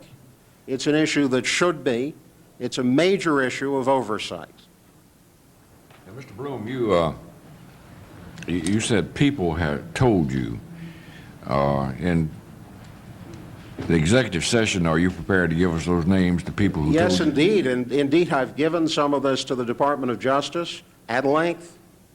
And again, some of it is in memoranda in your possession. Yeah. Well, I think we ought to finish this loop in the executive session, because You're getting down to... I'll be happy to come back to do that because I know you have a very heavy schedule. But, you know, the other areas here are this organization apparently, and I talked to one of the people who said he was part of what they called their black unit, served as a Federal Express service for the delivery of various things. And as he described it, that was weapons, drugs, arms of different kinds, and gold and currency for anyone who wanted it, wherever they wanted it delivered. What he said tied back to other things people at this bank had told me. I think that the Department of Justice now has the obligation to carry forward with the case, and I'm certain, based on what I've heard, that there are a lot of people working on it. I should return to one aspect of the case which I think people would want to know about. That is the discovery that Centrust, a bank in Miami, was a virtual subsidiary of BCCI. That I'm sorry, I missed that. Centrust, a large savings and loan in Miami, which failed, left the taxpayers with a $2 billion hangover, was a subsidiary of Centrust. That may not have been the only S&L subsidiary of Centrust. Centrust was involved in a wide range of dealings, and BCCI was. BCCI was. You mean BCCI was? BCCI was. Right. And in those dealings, appears to have had contact with people at other S&Ls through Independence, Federal, and Encino. And this is an area that requires substantial further investigation. Jack, let me just ask you, because you raised a question, and I've said, you know, let the chips fall where they may in this thing, and I'm going to do that. It's a matter of record that I knew David Paul previously when I was chairman of the campaign committee, and that's a matter of fact. The question I ask you, and you're under oath, is when did you first learn of any linkage between BCCI or Centrust? As I left the committee in March of 1989. 89? 89. And you'll recall I called you when I found that out and told you about it. Correct. And I recall your shock. Now, with respect to, well, I don't want to cut you off if you were going to finish on one other aspect, but I would like to try to get into questions. I think that, you know, the subject is so wide and difficult. I think it would be useful if I simply stopped talking and turned to questions, because there are different aspects of this, and I'm prepared to try to answer as much as I can as you feel it necessary. Well, let me ask an initial question, if I can. Mr. Von Rod, Mr. Blum has described his reaction with respect to the plea agreement, and you expressed something with respect to it. Were you in concurrence with his judgment on that agreement at that time? I think it was a shameless agreement. It had a number of terrible aspects. One, before the plea agreement, the international banking community had begun to recognize that BCCI was a pariah, if not a criminal enterprise. They were beginning to stop doing business with BCCI in many cases. And so the dynamic was such that BCCI was basically being spurned. When the plea agreement was made, that dynamic was turned around, and BCCI was not exactly welcomed back into, but it reappeared as an accepted part of the international banking community. It was a disaster in terms of the punishment that should have been meted out to both the officers of the bank and the bank itself. The fine that was levied, or the asset forfeiture, depending on how technical you want to get, was only about $15 million, which was actually less than the bank had made from its money laundering activities. And so the bank didn't even have to return to the American taxpayer its profits from the illegal activity. Now, admittedly, this, in relative terms, was a big fine, but that was only with respect to other banking fines, but no one had ever seen a crime quite like this. So, I mean, the Federal Reserve suggestion of $200 million is probably closer to the mark, although I suppose the real punishment for BCCI should be maybe in the billions of dollars. And then, if I can interrupt just for a second, my understanding is that that $14 million was not even the bank's money. It was the profit that the agents had created in the drug that's dealing. what I'm saying. It was the profit. Profit from the drug dealing. And then obviously the individuals who were really responsible, that is the higher level officials who promoted the policy, were not touched by this exercise. They weren't punished. And then lastly, and no one knows the problems that this would cause, and that is that the U.S. Attorney in Tampa, the Middle District of Florida, was basically had his arms tied with respect to any further prosecution of the bank for those matters of which he had knowledge. So, I mean, it was a real triumph by the Washington power-broking establishment. I mean, we talk about a black unit within the bank itself. I mean, there's a gray unit in Washington that was working this case for all it was worth. And let me tell you, whatever the Washington brokers got for their involvement in protecting BCCI against the federal government, they earned every $1 million that they received. Now, Mr. Von Raab, I've asked some questions as we've gone along. I want to get my colleagues into this. I just want to ask you one other area, and then I'm going to pass the baton here. But with respect to the CIA memo, how did you come to see that memo, and what were the circumstances under which you... Thank you for asking this. This issue has come up so many times.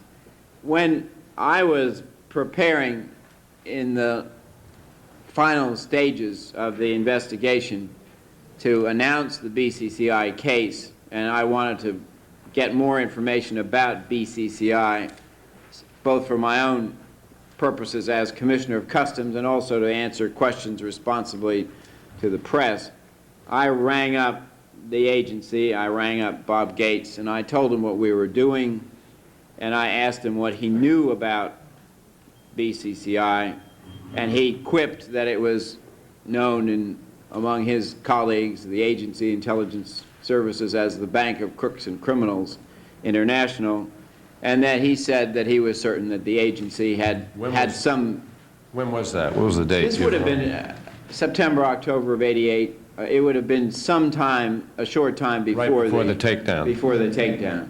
And I don't remember exactly what it was, but it was a telephone conversation. It wasn't a person-to-person meeting, and it was a spontaneous act on my part. I'm not an old friend of Robert Gates. You started to say he said the agency had some, and then... Yes, I'm sorry. I was backing up. And then he provided me, he said, I'll send you a piece that we've done on BCCI. And shortly thereafter, came over to the Customs Intelligence Unit, which was typically the way agency documents would be passed over, I don't remember it that well, but a 5 to 7 page paper produced by the agency, typical first-class agency printing job that described sort of the origins of the bank, its M.O., who they thought the owners were at the time, and characterized it in terms that implied that certainly it was involved in lots of questionable or at least criminal activity. It didn't prove to be particularly useful to us as an investigative tool. It was useful to me because I got a sense of when the bank was formed, what its corporate structure was, and although I think the information was probably somewhat inaccurate in terms of who the owners were, it gave me a sense of the type of people that owned the bank, should I have been asked that question. And that was this complete loop with respect to the now famous conversation between Bob Gates and me with respect to this memo and his knowledge, as he told it to me, of BCCI. Did he say anything about the agency's relationship with BCCI? No, there was no, I didn't ask him about it, and he didn't tell me about it. Senator Helms.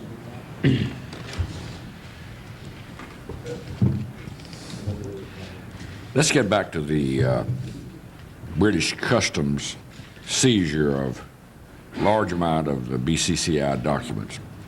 What can you tell the committee about what happened to those documents and the relations between the Treasury Department and Customs relative to those documents?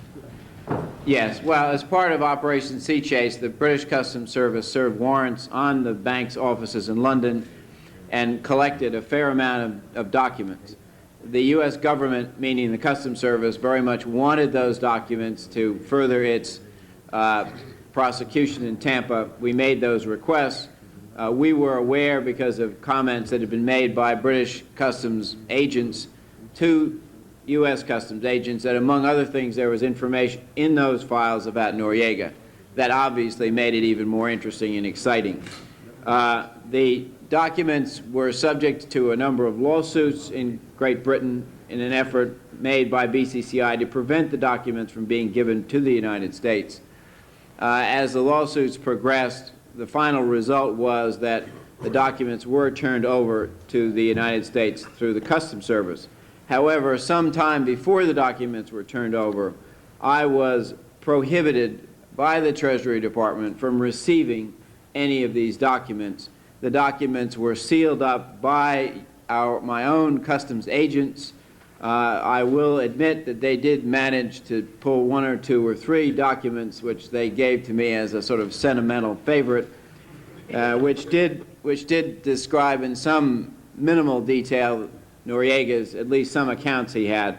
But the bulk of the documents, which were substantial, I mean, there were boxes and boxes and boxes, were loaded up, sealed with some sort of duct tape, what have you, and were sent directly to the Treasury Department. And I was, although I wasn't told personally, the agents were told that I was not to have any information on the BCCI case, and that was the period in which I was actually cut out of the case, and that was some time before I left the Treasury Department.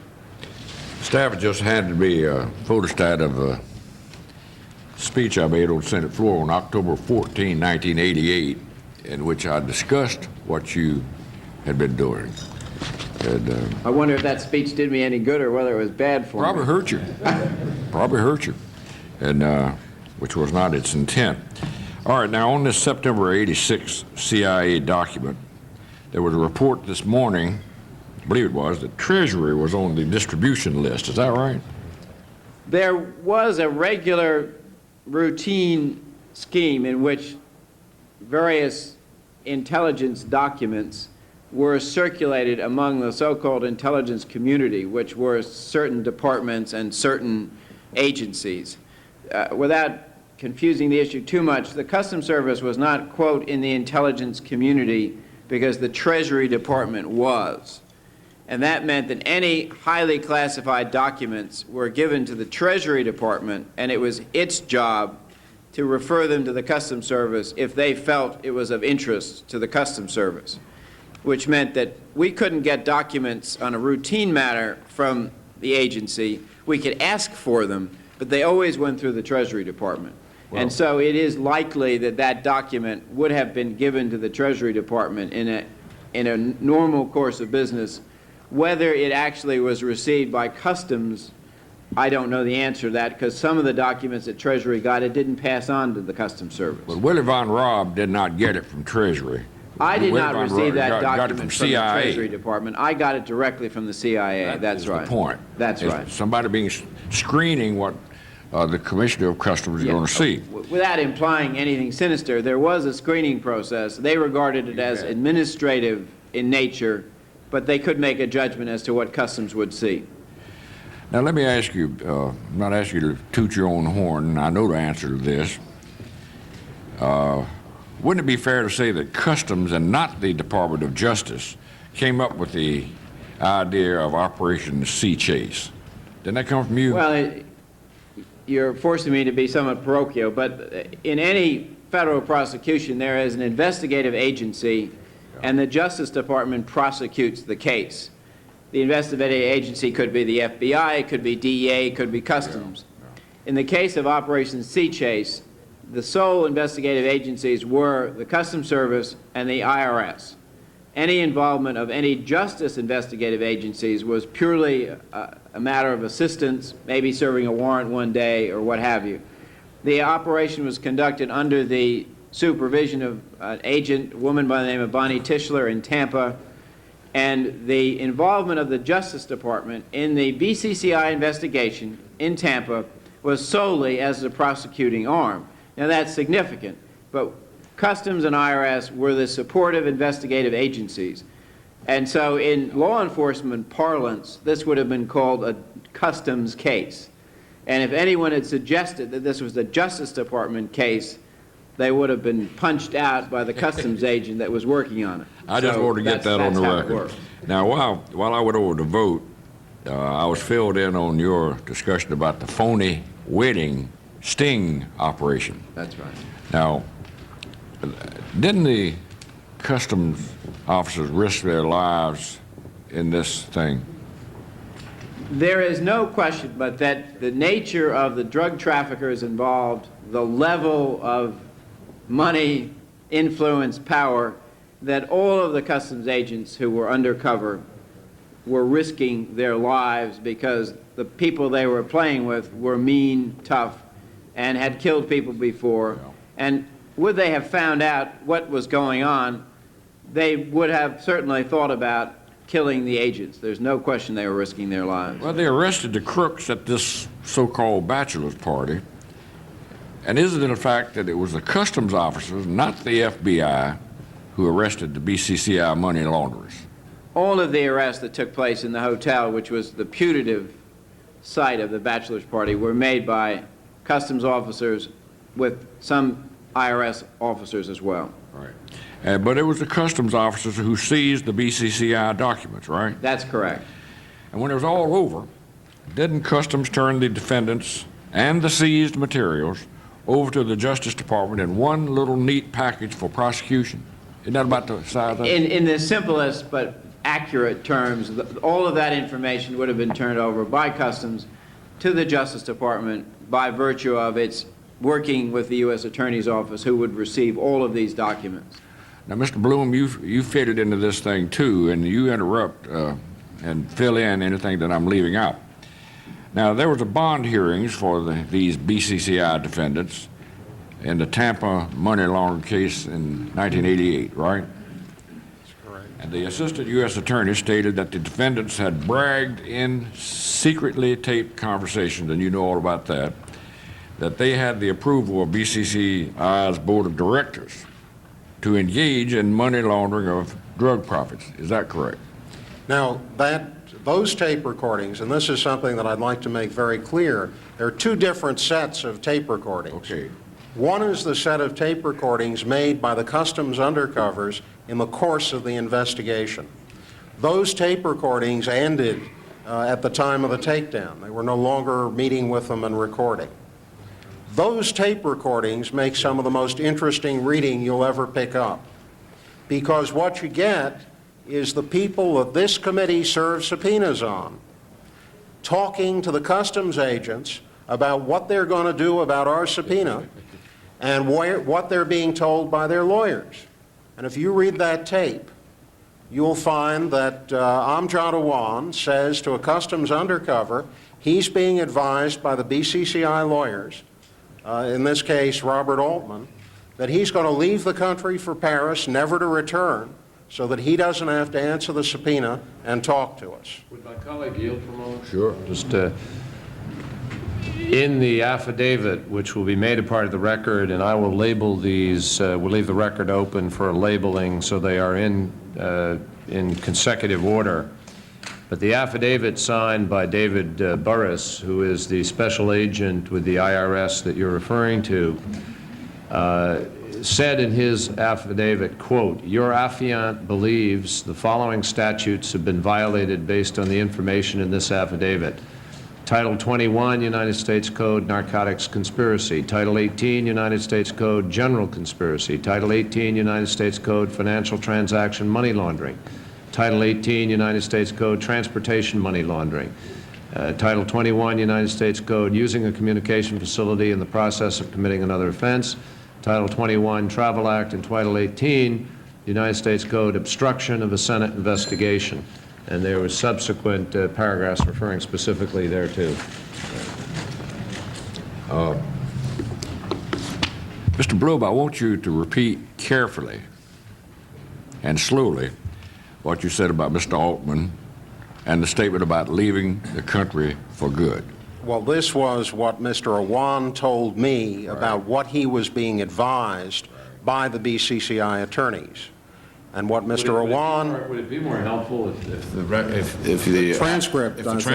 transcript speaks for itself and that's been released to the public? Right, but in addition... Excuse me, Mr. Chairman, but this is a lot better than a transcript, to tell you the truth. Get people thinking about it. You go ahead. Both the transcript and my conversations with Awan, he repeated the same thing, which was he was being advised to leave the country, go to Paris, and stay out of reach so that we would not be able to serve a correct subpoena on him, and he would not have to testify. Advised by whom? By his attorney and the people representing him at that time, and they said they were representing him, were Robert Altman and his partner, Mr. Covens, and of course the senior partner in the firm, Mr. Clifford. Mr. Chairman, I'm going to finish up. I need another minute or two. Now, I want both of you to tell me why you think the Department of Justice accepted this minor plea bargain and did not assign a task force to prosecute aggressively the higher officials of the BCCI. That is part of the larger question which this committee is trying to drive at, and that is why didn't much happen and why did not much happen for 3 years. And so the first indication that not much was happening was this bad plea bargain. I believe that it was a combination of a general softening of resolve in the senior U.S. officials by the incredible pounding they were taking by the influence peddlers in Washington. We had everybody working this case. We had Clark Clifford and Bob Altman working it from the Democratic side, and we had Bob Gray and Frank Mankiewicz working from Hill and Knowlton. There wasn't a single influence peddler who wasn't being used to work this case. The result is that senior U.S. policy level officials were constantly under the impression that BCCI was probably not that bad because all these good guys that they play golf with all the time were representing them. Secondly, the Justice Department was very, very concerned about its Noriega prosecution. They wanted the best evidence they could possibly get to prosecute Noriega. It was believed that BCCI was a repository for great evidence against Noriega. And if you look at the plea bargain, you will see that one of the parts of it was a cooperation by BCCI with respect to providing cooperation to get evidence that may have been in BCCI against Noriega. I believe that the Justice Department was blinded by that possibility, and they saw the case much too much as a place to collect evidence in another case, and this was compounded by just a lackadaisical and sort of worked over, tired Treasury Department and Justice Department that resulted from the constant pounding it was receiving from the influence peddlers who either had been flattered, bought, or were just plain on contract by BCCI. I noticed you nodded your head. You got I should say that the way I described... Before you, let me just ask you, before you answer the question, has Noriega been indicted for money laundering? As far as I know, that's not one of the counts. Okay. Yeah, they didn't get much out of this agreement with respect to BCCI, so that was a... I don't know why I'm laughing. It's a tragedy for this. The description I'd give of what happened was high-price anesthesia. What happened was everybody was hired, and we now understand the bill for the legal defense of the Tampa case, which included a guilty plea by the bank to all but one count, and convictions for all of the individual defendants, totaled $35 million. Mr. Blum, with respect to those 5 defendants, were there, is it your understanding, do you know, not your understanding, but do you know whether or not their legal bills were paid for by the bank? All of the individual defendants' legal bills were paid for by the bank. So the corporate entity got away, and the 5 individuals had $35 million worth of legal bills paid for by the bank. Absolutely. Were there some condos involved or something? Well, now what happened was the individual defendants never spent much time in jail prior to their conviction. The bank arranged to have them live in condominia in Tampa, which were procured by the bank, and they were under guard by local police in Tampa, who were off-duty policemen. And that kept them out of the prison culture, where they would have quickly come to understand that the only real out for a guy in the position they were in is a plea bargain. And as a result, it's my understanding, and I've heard this from a number of people connected with the case, although I can't say it's firsthand knowledge, that there was never a serious effort to plea bargain the individual defendants. I don't personally buy the Noriega case theory. The Noriega case theory, to me, is one that doesn't hold up, because after all, you had the bank, you had the records, but moreover, this committee, told all the people involved about General Noriega and who his banker was in March of 1988, and no one followed up on that information. I find it very hard to figure out why they're disinterested in '88 in the spring, but so interested in January '90 that they give everything else away with respect to the bank. Senator Pell? I know. There is a vote on. I understand we have back-to-back votes. We have another witness from the Federal Reserve, and I have a banking committee markup. So we're running into problems. But Senator Pell. Thank you very much, Mr. Chairman. And I appreciate tremendously the kind remarks you made during your opening statement. And as you said, I was reluctant at first to authorize the investigation that you requested early in 1987. I was uncomfortable at that time with the idea of departing from the committee's traditional role of overseeing foreign policy, getting into investigations of criminal activities which were more properly under the purview of other committees. I was persuaded, though, that the foreign policy implications were so compelling that we approved the investigation, provided substantial staff and resources. Congratulate you for your hard work in unearthing activities that are troubling to all of us, and hopefully this hearing, the ones to follow, will help to achieve that goal, and I look forward to being of any help I can as you move into this really cesspool, trying to clean it up. Well, Mr. Chairman, I really appreciate that, and I want to thank you and Jerry Christensen. I know you've taken some flack on occasion for some of the salesmanship that Jack Blum referred to in the city, and I appreciate the fact that you've allowed this committee to do this, and frankly, I would rather have seen it be somewhere else. I would still rather see it be somewhere else. I understand the Banking Committee is going to be now seeking a special staff complement to be able to do this, and would happily see us push it over there, and hopefully that will happen. So I think that your patience will be rewarded also, but I thank you. Senator Jeffords. Mr. Robb, I'm sorry I missed your testimony, and I just dropped in on this committee, and so I'm kind of getting in the middle of things. There was one comment that you made with respect to the plea, and that the USDA down there had his hands tied by the agreement and the power brokers in D.C. I wondered if you would amplify what you meant by that. Well, part of the agreement, they basically agreed not to prosecute the bank or the individuals for anything that was, I'm not sure what the exact words were, but anything which the U.S. attorney there already knew about, and that was a lot. I mean, most of the documents were there, and it's not an unusual agreement where you really have finished off an investigation and you're trying to tie up loose ends and you're getting some meaningful cooperation. But it was unbelievable, considering all of the loose ends and possible directions in which this could go, to agree to exempt from the prospective scope of any investigation or prosecution all of the information that was available or was known to the U.S. attorney there.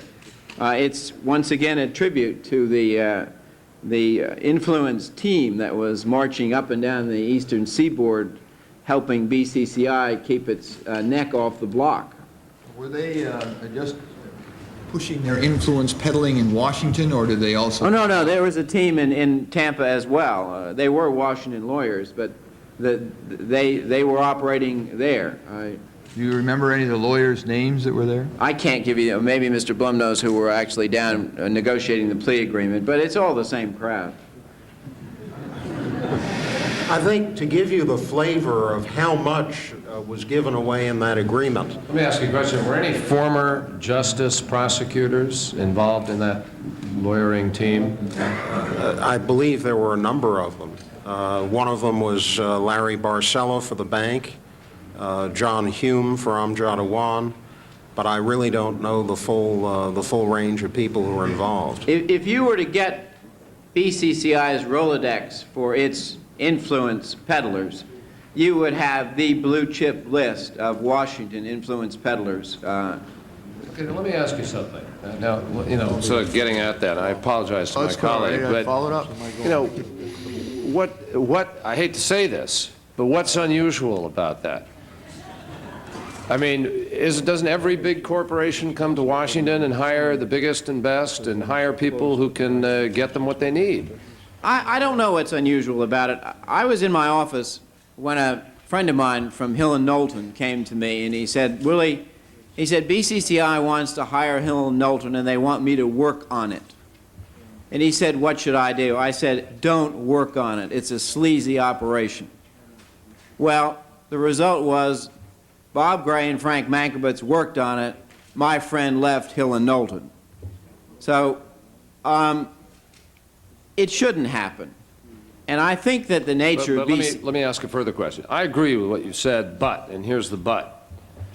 What if others didn't ask you that question or hadn't, you know, sort of asked that and therefore didn't know? And along comes a big bank, but they're not privy to the investigations. They're not privy to the insider reports. They're not privy to anything that you knew and hadn't had the good fortune to ask you. So along comes a client, and they ask, gee, this is a big client, it's a big bank, it's all over the world. Why shouldn't we represent it? And I'm just trying to flesh this out a little bit. It happens all the time. It shouldn't happen. And maybe the BCCI case will be the example that will cause someone to change this influence peddling culture to try to ask some reasonable questions of the integrity of the people that they're going to be representing. I have no problem with someone representing a company on a policy issue. So what you're really suggesting but this is a criminal matter involving really, really bad conduct. What you're really suggesting is a kind of due diligence standard that needs to be exercised. Is that correct? I think so, yes. I'm sorry. I thank my colleague. Who was running the show down in Florida from Justice? The U.S. Attorney was a fellow by the name of Bob Gensman, who was new on the scene. He'd just come out of Washington, and so he was the titular sort of head of the operation. Was he was not the district attorney, he was He was the U.S. Attorney for the Middle District. He was the federal senior prosecuting attorney for the Middle District of Florida. He reported directly, in effect, to the Attorney General through the normal staff procedure. But as a practical matter, the Customs Service was running the investigation up until the point that the arrest took place, and then the U.S. Attorney's Office more or less took over the lead. Senator, the failure is not limited to the U.S. Attorney's Office in the Middle District. Let me just interrupt you for a moment to say that I'm going to go vote. Senator Cranston apparently is going to stay through that, and he has some questions, and then I will return. Excuse me. I'll ask him to hold the vote for you. To finish, there are failings as well in the Southern District of Florida. The Southern District has been aware for at least 14 months, possibly longer, that Centrust, the very large S&L, $2 billion down the hole, the president with a yacht as large as a destroyer, an office worthy of the Emir of Kuwait, This was a subsidiary of BCCI, illegally. That case has been in the hands of the U.S. Attorney for the Southern District of Florida. There's yet to be an indictment. Which case is that? Would you repeat that? That's the case involving SenTrust and the illegal ownership of SenTrust, of which David Paul was president, by BCCI. They've known all about this. We're now well over a year and some into it. The Fed was able to put it together. I certainly heard about it and figured it out. Everyone else who's looked at the records of a perfectly public-private lawsuit has been able to figure it out. Where are the prosecutors? And I can't understand it. Are there more important cases in the Southern District than a $2 billion S&L fraud tied to this criminal mess? What is he doing? When in the Southern District of Florida, again, the smuggling case involving Bill Basie was put directly to the U.S. Attorney in '89. Nothing was done. And the only way something happened was when IRS on its own pressed the matter. And the public record shows that. Someone should be asking the IRS what they went through to get that case on the table. I would call the IRS agent and say, what were we up against? Well, your testimony is terribly disturbing from both of you, and I've got to run over and vote. I think I'm a co-sponsor of this amendment, Mr. Chairman, but maybe you can pursue this line. I'll be right back. Mr. Bloom, I want to say first that I admire your courage in taking the risk that you took, knowing the sort of people that wouldn't like what you were up to. Was there any time when you felt that you were under surveillance or that others working with you were under some sort of surveillance? Well, the most recent period has been the most interesting. I have a telephone which is one of the more interesting set of electronic noises you can find anywhere. And that started roughly when the publicity on this round about BCCI started. But I don't think that I've been directly under surveillance, and I don't want to overstate any of that issue. I have, however, heard of an instance where there may have been an effort to get the book on me, that a private detective may have been hired by BCCI to investigate my personal life, to see if there was anything they could find on me to discredit me. And I've made that information available appropriately. And I'd be happy to share that again with the committee in executive session. What is your view or your theory about why so little was done by those who might have done more to investigate and prosecute? This scandal is an embarrassment to everybody who has anything to do with it. It's like the cesspool overflowing on the front lawn. There is culpability all around. There's culpability by foreign governments, within our own government. People know that they dealt with some of the same influence peddlers and fixers. There is a trail here in which almost everyone who touches it says, my God, this is going to wind up sticking to me. And I think there's a kind of overall sort of distaste for getting into it because they know where all these different pieces lead. Now, you could talk about some of the pieces. Iran-Contra. These people were the original bankers who helped establish the bank accounts for the enterprise. They worked in providing arms in Central America. They were Noriega's banker. This reopens a raft of Iran-Contra-related questions. There's the bribery in Guatemala. The generals in Guatemala and the issue of what happened there. Why was a retired senior U.S. military officer working with this crook to sell weapons in Guatemala? When I look at the range of people and issues and countries involved, I'm not at all surprised at the reluctance. Everyone wanted it to go away. The Bank of England desperately looking at the biggest scandal in history. How do you explain yourself as a regulator when you have a bank that for 15 years has cooked the books, totally cooked the books? To give you the flavor of that, One of the most difficult problems I faced, and everybody else who's looked at paper in this case has faced, is the paper doesn't mean anything. That is to say, normally you try to follow a paper trail. You match a document with another document. You try to figure out the corporate structure. You figure out who was an officer. What these people did was steal the money and invent the paper. What you would do would be, anytime there was a hole in the balance sheet, you'd invent a depositor, invent a borrower, put the paper in place, and hope like hell that nobody would ask questions as to who they were, or where they were, or what they borrowed. And I think that the enormity of it is so embarrassing, it's not at all surprising that there have been multiple proposals for packaging all of the bad loans and letting the ruler of Abu Dhabi bail them out. Anything. Get it off my front lawn. What is your opinion of the handling of the case by the U.S. Attorney in Miami, Mr. Gensman? I've told him to his face, I think it's worse than abysmal. Do you have a view of that answer to that same question about Mr. Gensman? Gensman had a problem. He was new, he was scared, he was inexperienced.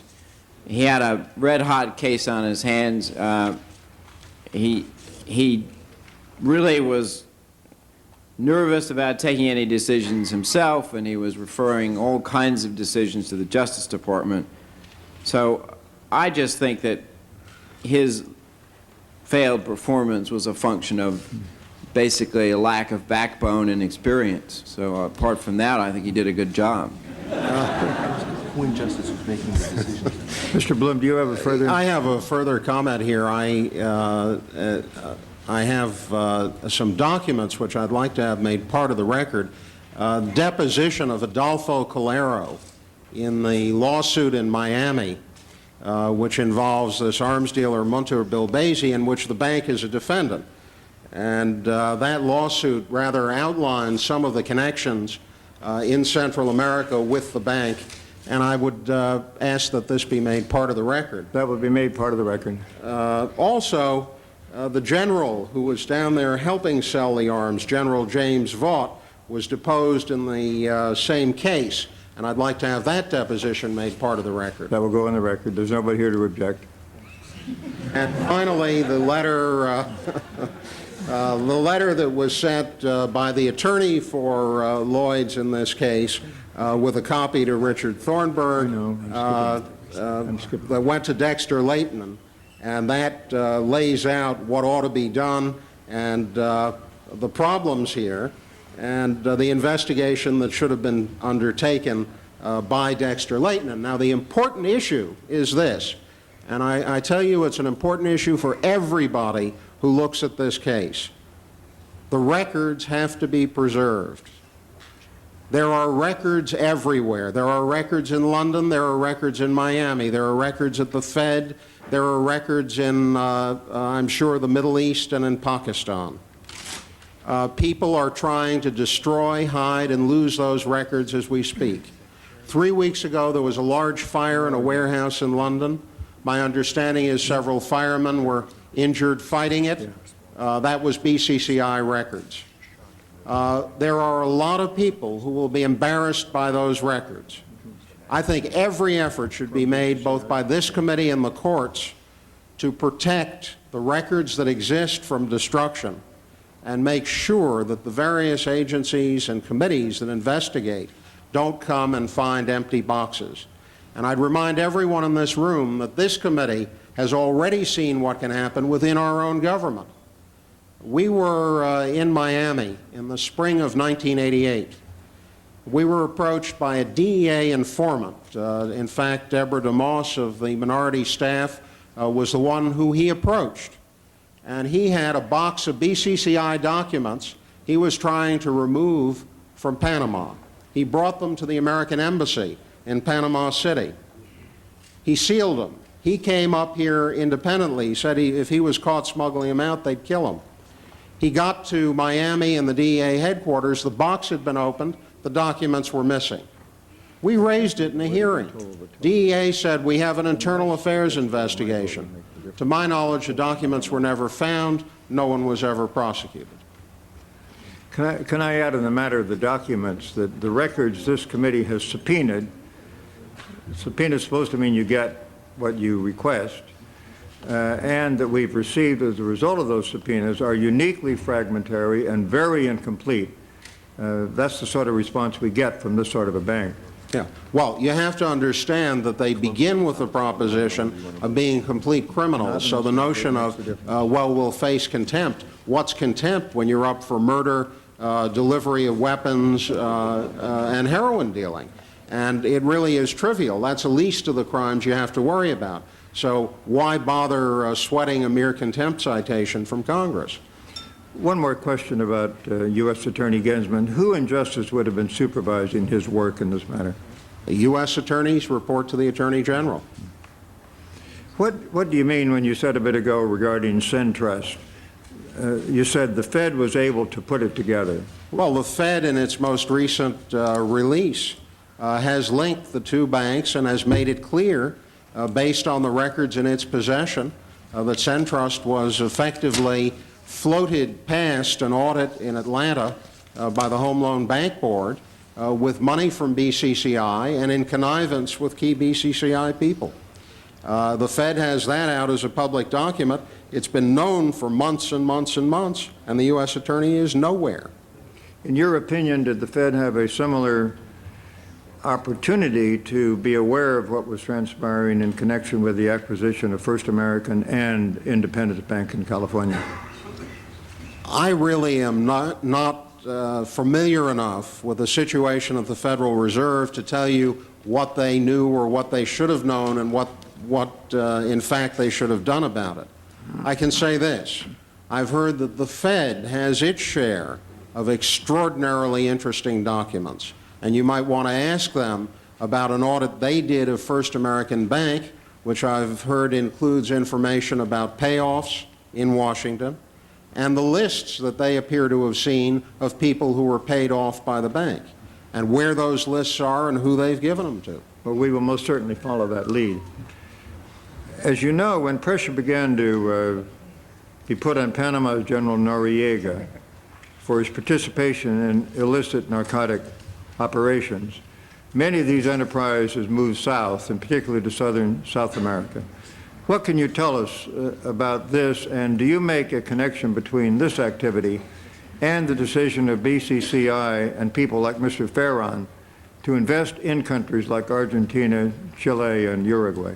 I think the Argentine connection in particular needs careful examination.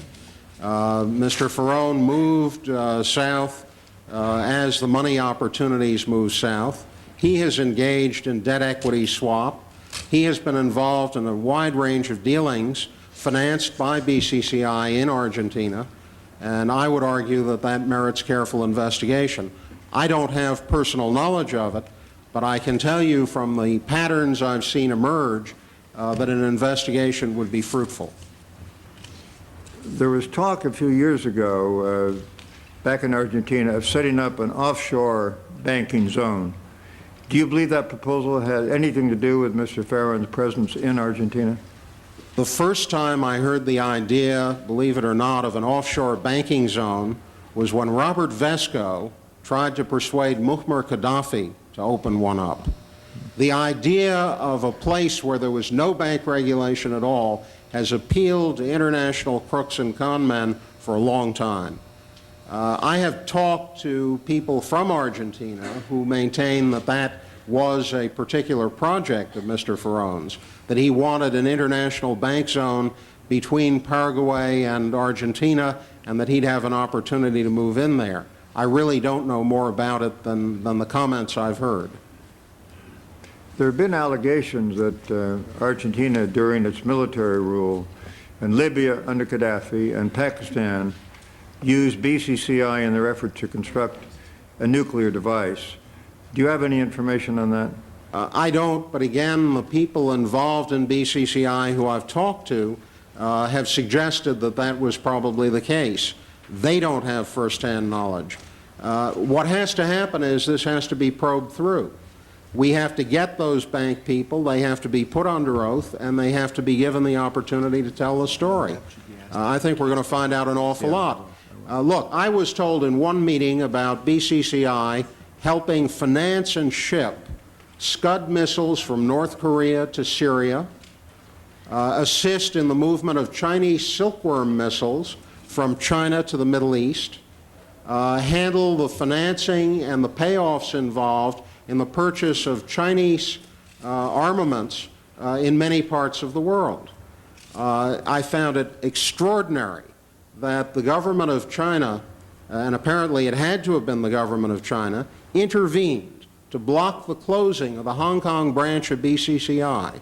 Mind you, the Bank of England closed it one day, and BCCI Hong Kong waited another several days. And I can't help but wonder if that was not to give certain people the chance to get their money out of the bank. I mentioned a bank in California that was involved with BCCI, and just for the record, I'd like to note that California and Florida and D.C. are not the only states that have banks that have this connection. Other states where we've discovered that sort of a connection include Tennessee, Maryland, Virginia, New York, and Georgia. This case seems to have far-reaching foreign policy and defense implications, as well as financial and drug and criminal aspects. Have you seen any evidence that pressure has been brought to bear by the State Department in connection with any of these activities? Yes, Senator. I know of one instance in which an agent tried to get permission to travel to a foreign country to interview people about Mr. Ferrone, and the State Department refused him permission to go.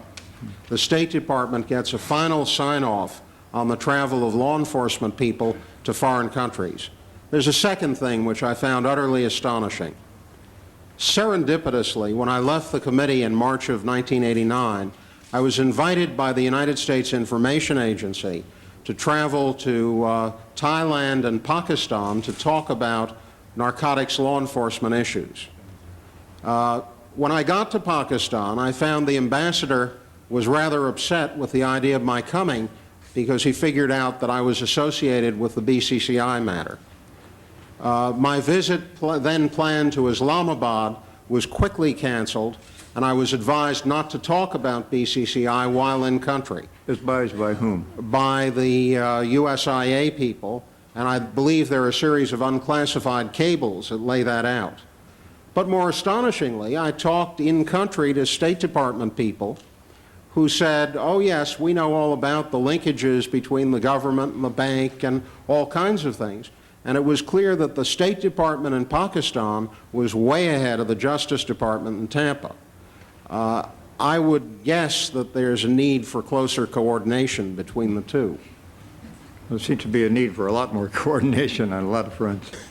Do you recall at any time during the summer of 1988 receiving a phone call from the ambassador of Nigeria?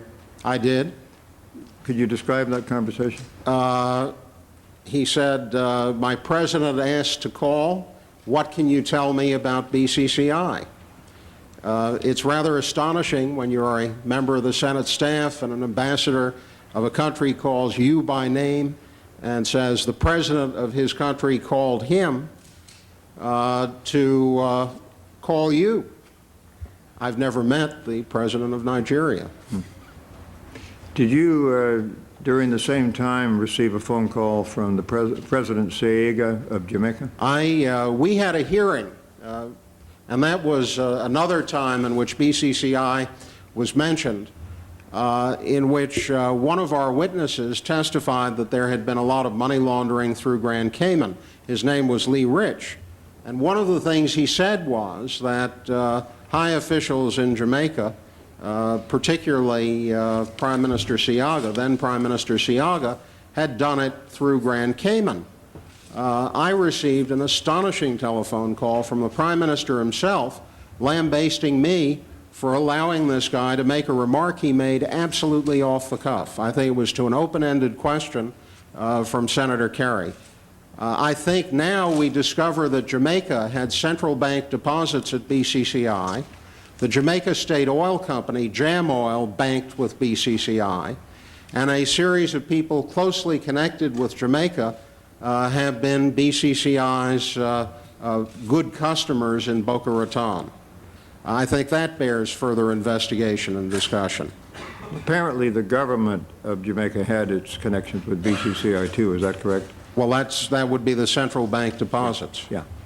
You mentioned that a faction of the Afghanistan guerrillas, the Mujahideen, were involved in heroin trafficking. Could you tell us which of the factions? Again, this is from people who are involved in it, but I don't have firsthand knowledge.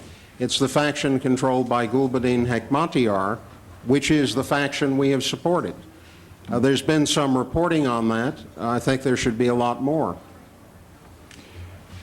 Can you tell us anything you know about BCCI's relationship, if there is one, to narcotics trafficking next door to Afghanistan, in Pakistan and in China?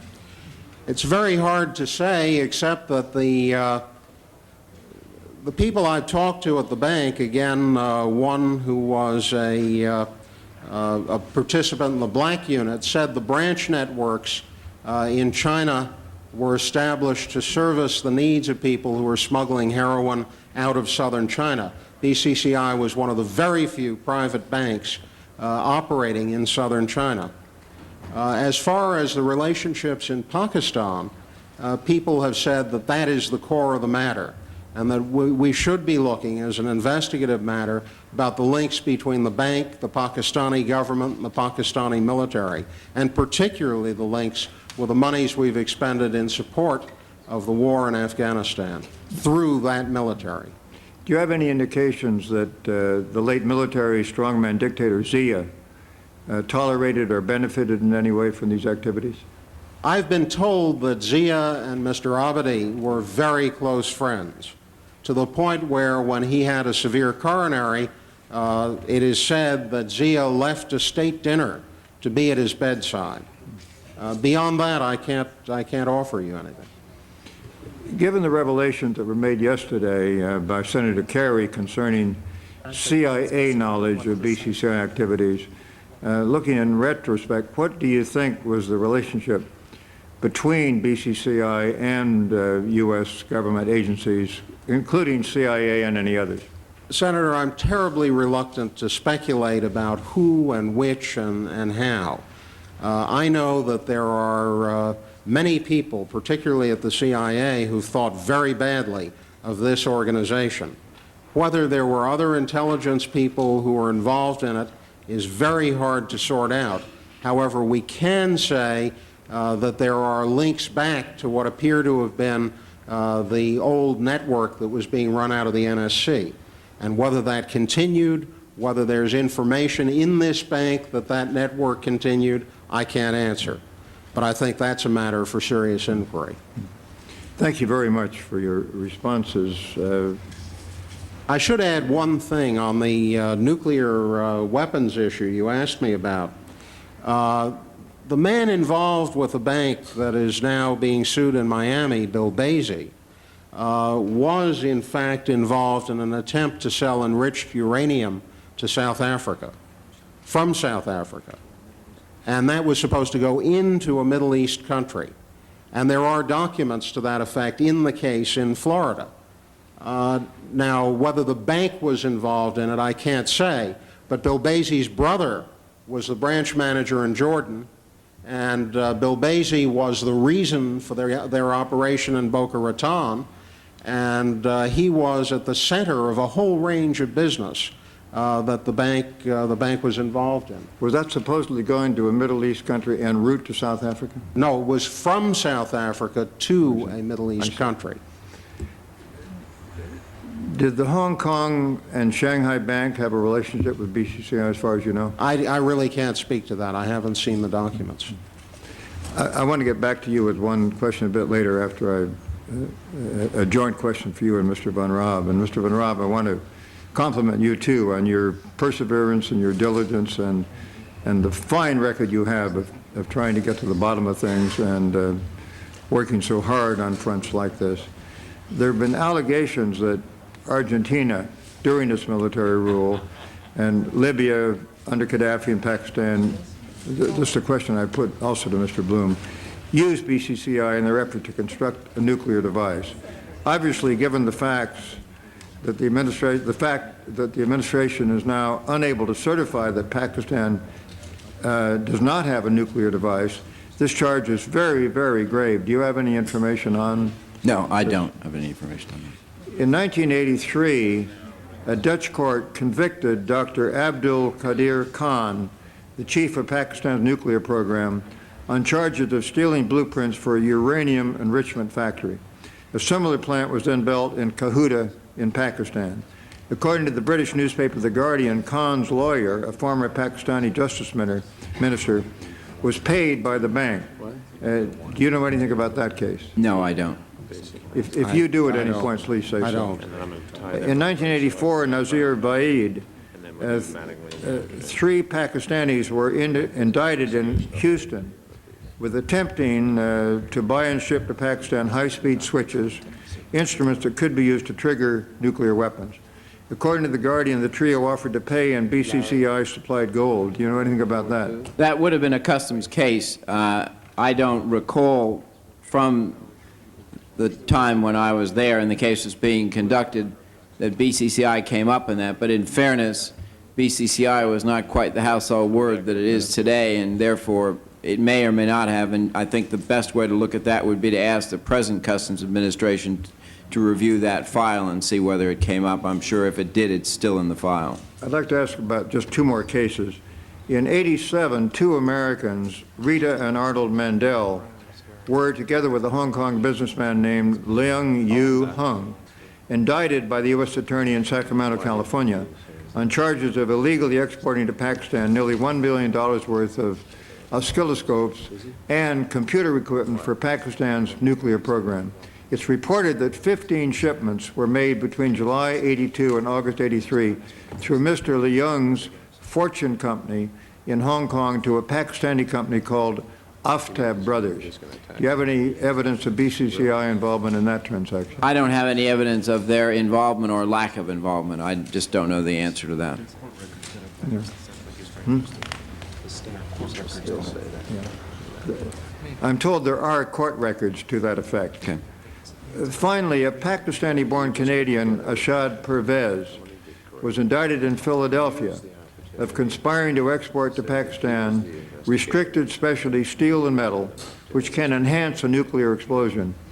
According to court documents, BCCI was involved in financing that particular deal. Is that case familiar to you? The case is, but BCCI's connection to it would, I'm not aware of it, but it's quite possible. I mean, as Mr. Blum indicated, that was one of the lines of business that they had, was basically helping to finance and make easier deals like Senator, the problem that we're all having in dealing with this bank is that, go back to the first proposition, it had 3,000 criminal customers. And every one of those 3,000 criminal customers is a page 1 story. So if you pick up any one of those accounts, you could find financing for nuclear weapons, gun running, narcotic stealing, and you will find all manner and means of crime around the world in the records of this bank. And what we have to do is kind of find some structural framework in which to look at the various issues raised by the bank. And I think one thing that we have to be absolutely certain of is that the records of these 1,000 criminal clients are maintained. And that's the thing that I think is the most important of all. One final question. You said earlier, Mr. Blum, that the bank is a factory for falsified letters of credit. Mm-hmm. I thought that Mr. Van Raab might have information on these shipments to Pakistan because of the issue of false customs declarations. And the question I'd really like to put to both of you is whether you know of transactions of this sort for nuclear devices or otherwise that were financed with false letters of credit from BCCI. I don't. I just can say to you that the letter of credit business they maintained was like none other in the banking world. Do you have any information? No. It seems to me it's a logical speculation that that was the case. Mr. Chairman, that completes what I wanted to do at this point. Thank you very much, Senator, and thank you for carrying on during the break. I appreciate it very much. Senator Jeffords. Senator Simon. Mr. Von Raab, you mentioned that you were squeezed out of the information circle in the Florida situation by the Treasury Department. Right. Why were you squeezed? Well, that's a tough question. They felt that I was overzealous in my drug enforcement efforts, and they were uncomfortable with the degree to which I worked with Congress and the press in trying to push some of the cases. And so in this case, they felt once again that I was pushing the case too hard publicly. I'm not suggesting that they were opposed to my pushing the case with agents, but they felt that I was being too cooperative with the news, too cooperative with Congress. I don't agree with them. I felt that, and still feel that one way to get good response on a law enforcement case is to be as cooperative as you can with Congress and with the press, because that in turn brings more pressure on that, gets you more agents, makes people more nervous. And it was basically a fundamental disagreement between Treasury and me as to how the Customs Service should be run.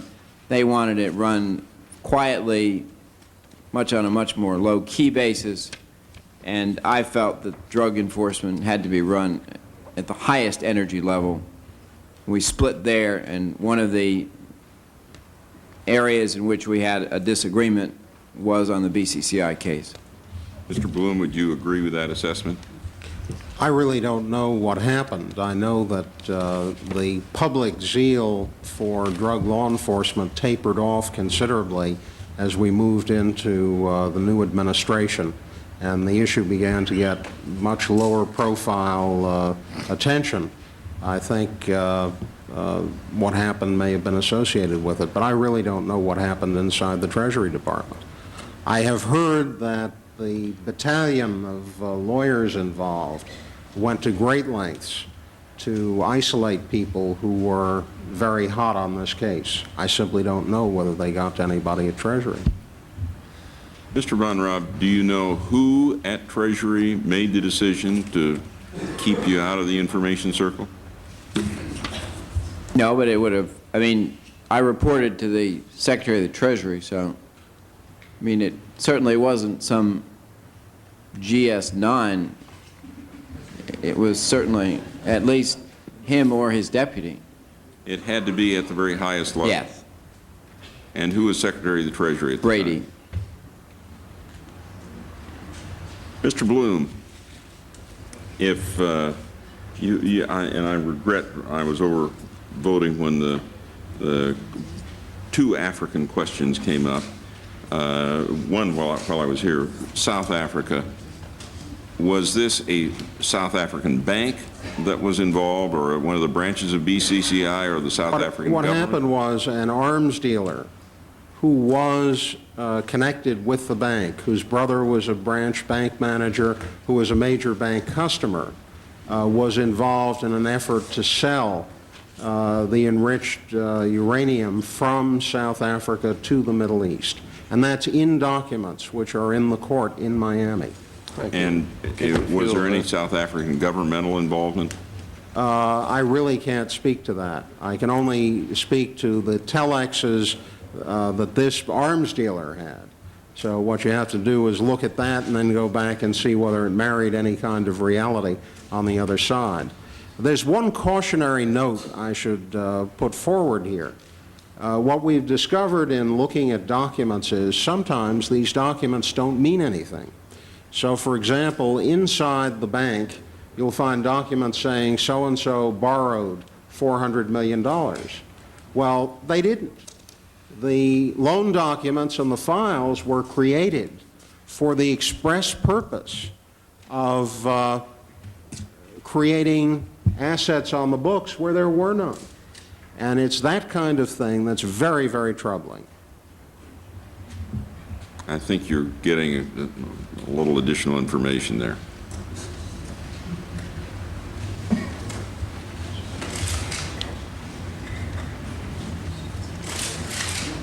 Yeah, one other thing I'm reminded of by a friend and colleague, is that Bill Basie sold weapons from Jordan to South Africa.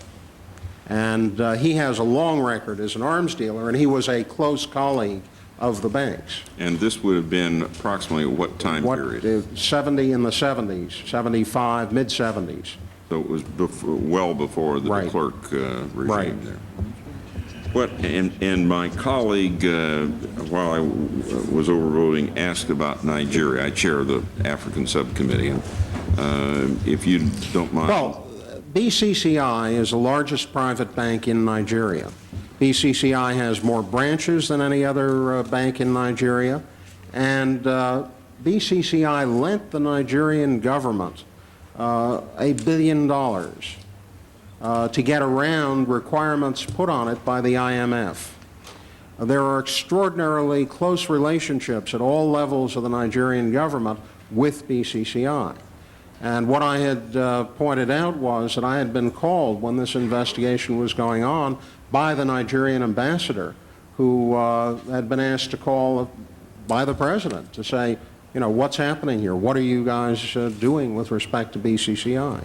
I don't know that that's probative of what his interest was, but the bank had an enormous set of connections in that country. One of the things, Mr. Chairman, that is involved here, there are those in developing nations who said our only resource in terms of getting funds for our needs has been BCCI. Those countries who put their money with BCCI and their trust with BCCI, I think, have been looted. And now that the bank is closing, they'll see that this was not an assist to the third world, but rather a looting of the third world by some very rich people who made themselves all the richer. And in the process of doing that looting, also brought all manner of crime and corruption to their countries. I don't think this was any benefit to the third world at all. No question about it. But what it means is that by our failure to be diligent and do what we should, we have imposed an additional penalty on the poorest of the poor in the world. Absolutely. And I'll point out one other thing. Take a country like Argentina. Argentina has more external assets. That is to say, Argentines hold more wealth outside of Argentina than Argentina owes to all of the banks it's borrowed from. And the story there is that Argentina's economic development has been starved by flight capital. When a bank like this comes along and says, we'll help you get your money out, we'll move all the money you want by suitcase or otherwise, we'll convert the money, they're destroying the opportunity of that country to develop. Right. And that's exactly what's gone on in places like Argentina and Peru and all over Latin America. And we've been here before. The same thing happened with Robert Vesco and IOS. And the history of Latin America has been major banking institutions facilitating the movement of capital out of the continent and leaving the continent with the begging bowl and the World Bank and other public institutions which have to make up the difference. And I think a lot of this has to do with bank regulation and bank policy. And the net result is that people who are desperate, you mentioned Peru, for example, massive economic problems there, and those problems have been compounded by our lack of diligence here. Yeah, I think that that's very much the issue, and we owe these countries and ourselves the obligation of regulating, because they certainly couldn't regulate BCCI. I have no further questions right now, Mr. Chairman. Thank you very much, Senator Simon. Senator Jeffords. No further questions. Senator Cranston. Yeah, I have just a very few. First of all, do you know which generals in Guatemala were involved in the illegal arms sales to that country? I'd like to provide that for the record, Senator, if I may.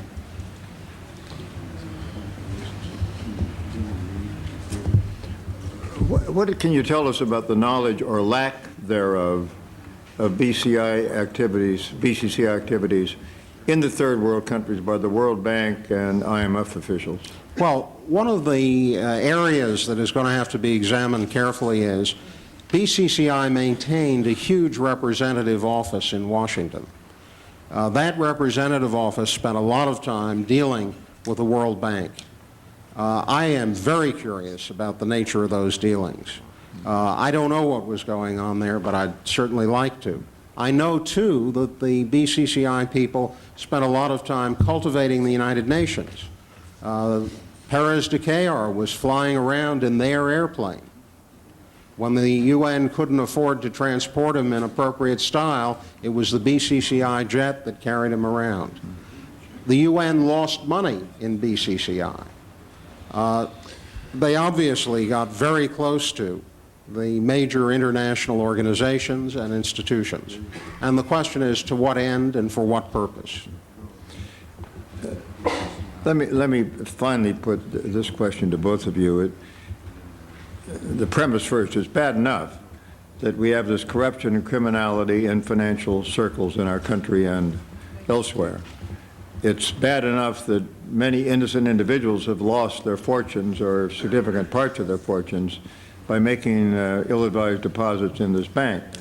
It's worse that poverty in third world countries, which can contribute to world unrest and grave dangers, has been enhanced, not reduced, by the activities of this bank. It's still worse that one of the worst plagues of the human race right now, narcotics, has been served to spread by this bank. And finally, it seems to me that it's worst of all that the grave threat of a nuclear weapon use has been enhanced by BCI's involvement in transference of nuclear technology from one place to another and one country to another. What advice can the two of you give us as to what policy and regulatory steps we should try to institute to reduce, if not abolish, the danger that this sort of thing can happen again? Well, I'd start off by saying that we're now confronted with an extraordinarily serious question, and that is, can the system cleanse itself? Will there be the will to follow these trails to ground? Will there be the resources?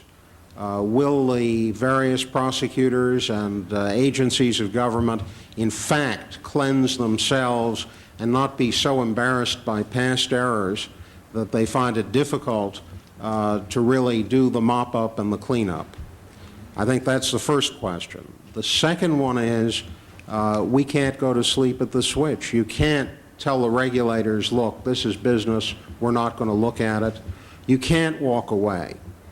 Banking is the kind of business which is almost like a religion. You believe in money, you believe in banks, you believe in the way it works. And when someone comes along and perverts the entire system, the only protection you have is government and regulation. And I must say that this country now has been given the opportunity to learn that lesson painfully over a long period of time. We've had S&Ls, commercial banks, insurance companies, and now this, which just for ugliness surpasses everything. Not dollars, but for sheer ugliness surpasses anything else we've seen. You can't not mind that store.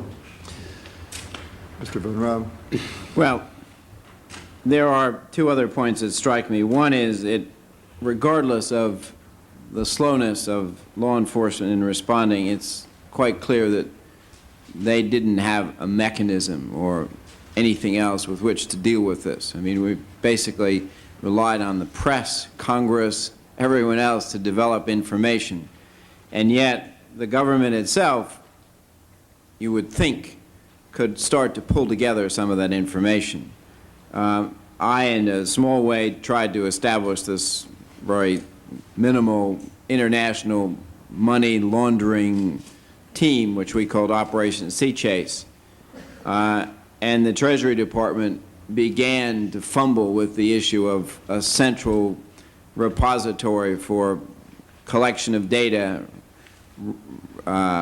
passage of data back and forth, and communication among those agencies that have responsibility for dealing with international financial enterprises.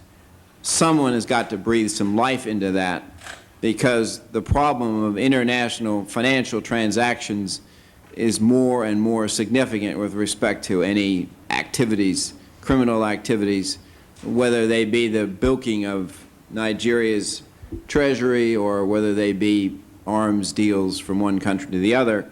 And our executive branch doesn't have any legitimate cross-departmental coordinating effort. I think Treasury is on the right line. Maybe that's the right place to put it, but someone has got to try to pull together a cooperative effort, collect the data, and this isn't, I don't mean it's expensive, I think it's more a matter of leadership on the part of some cabinet secretary to pull it together. Is FinCEN not envisioned as that entity? It's supposed to be, but it's all it really has done so far is rent some space, and it hasn't gotten the cooperation of anything outside the Treasury Department. It has not received any leadership that I've seen from anyone other than the people that work directly in it.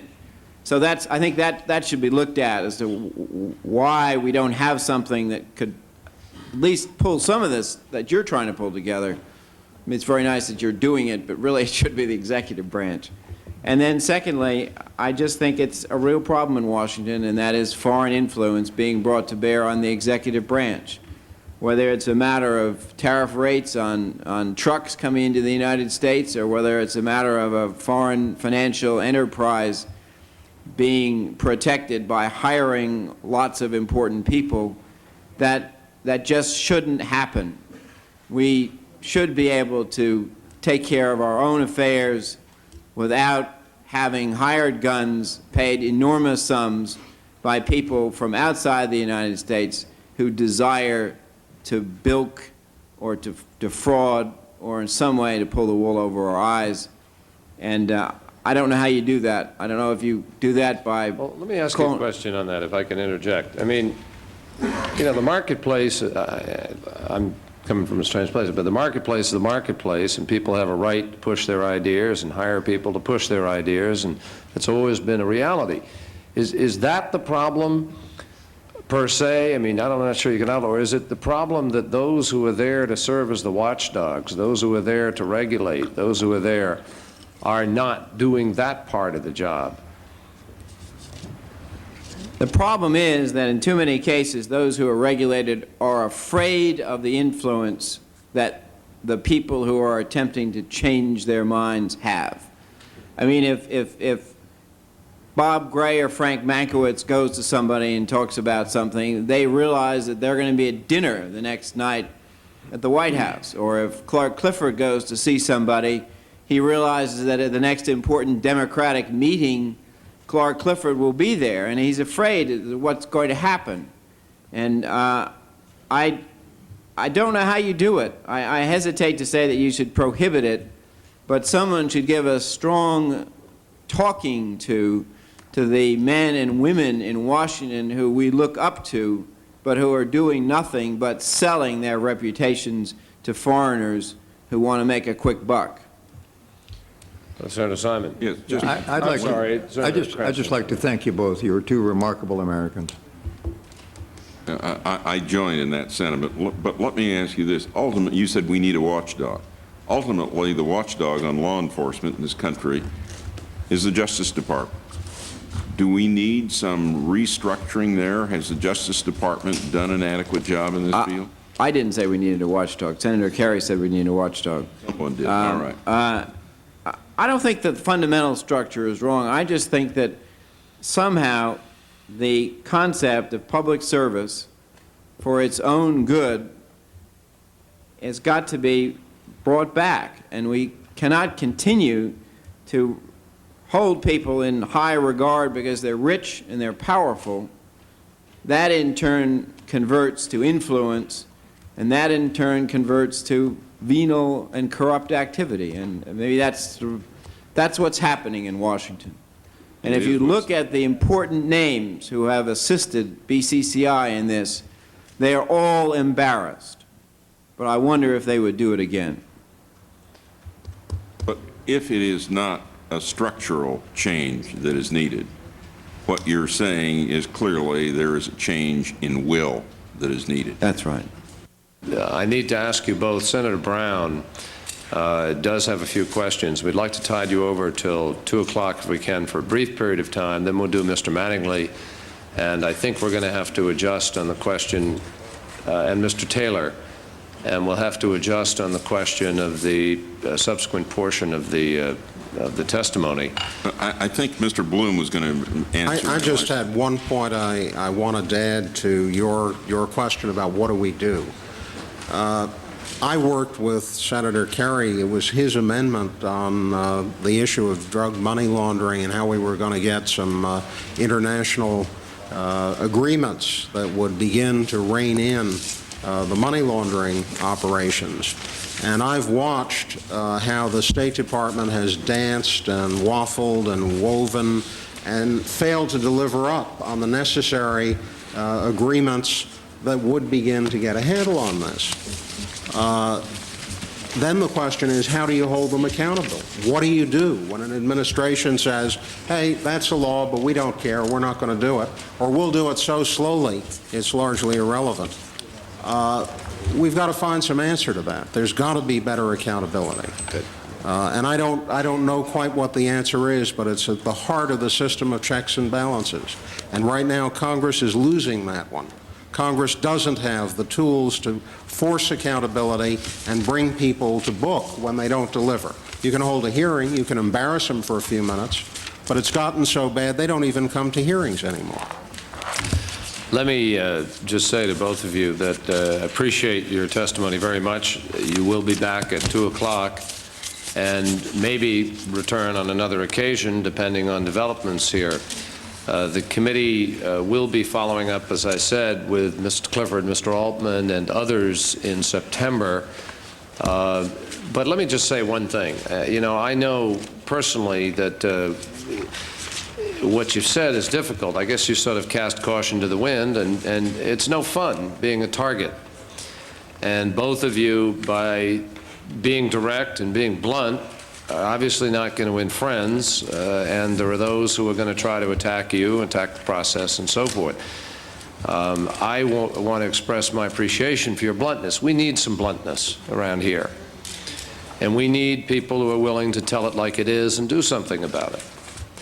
And I think that both of you serve notice to people that individuals actually can make a difference if they're willing to take things on a little bit, and I think you've done that over the course of time. Mr. Blum, your perseverance and efforts to take this to the district attorney and to stay in touch with us and to keep prodding and pushing have been important.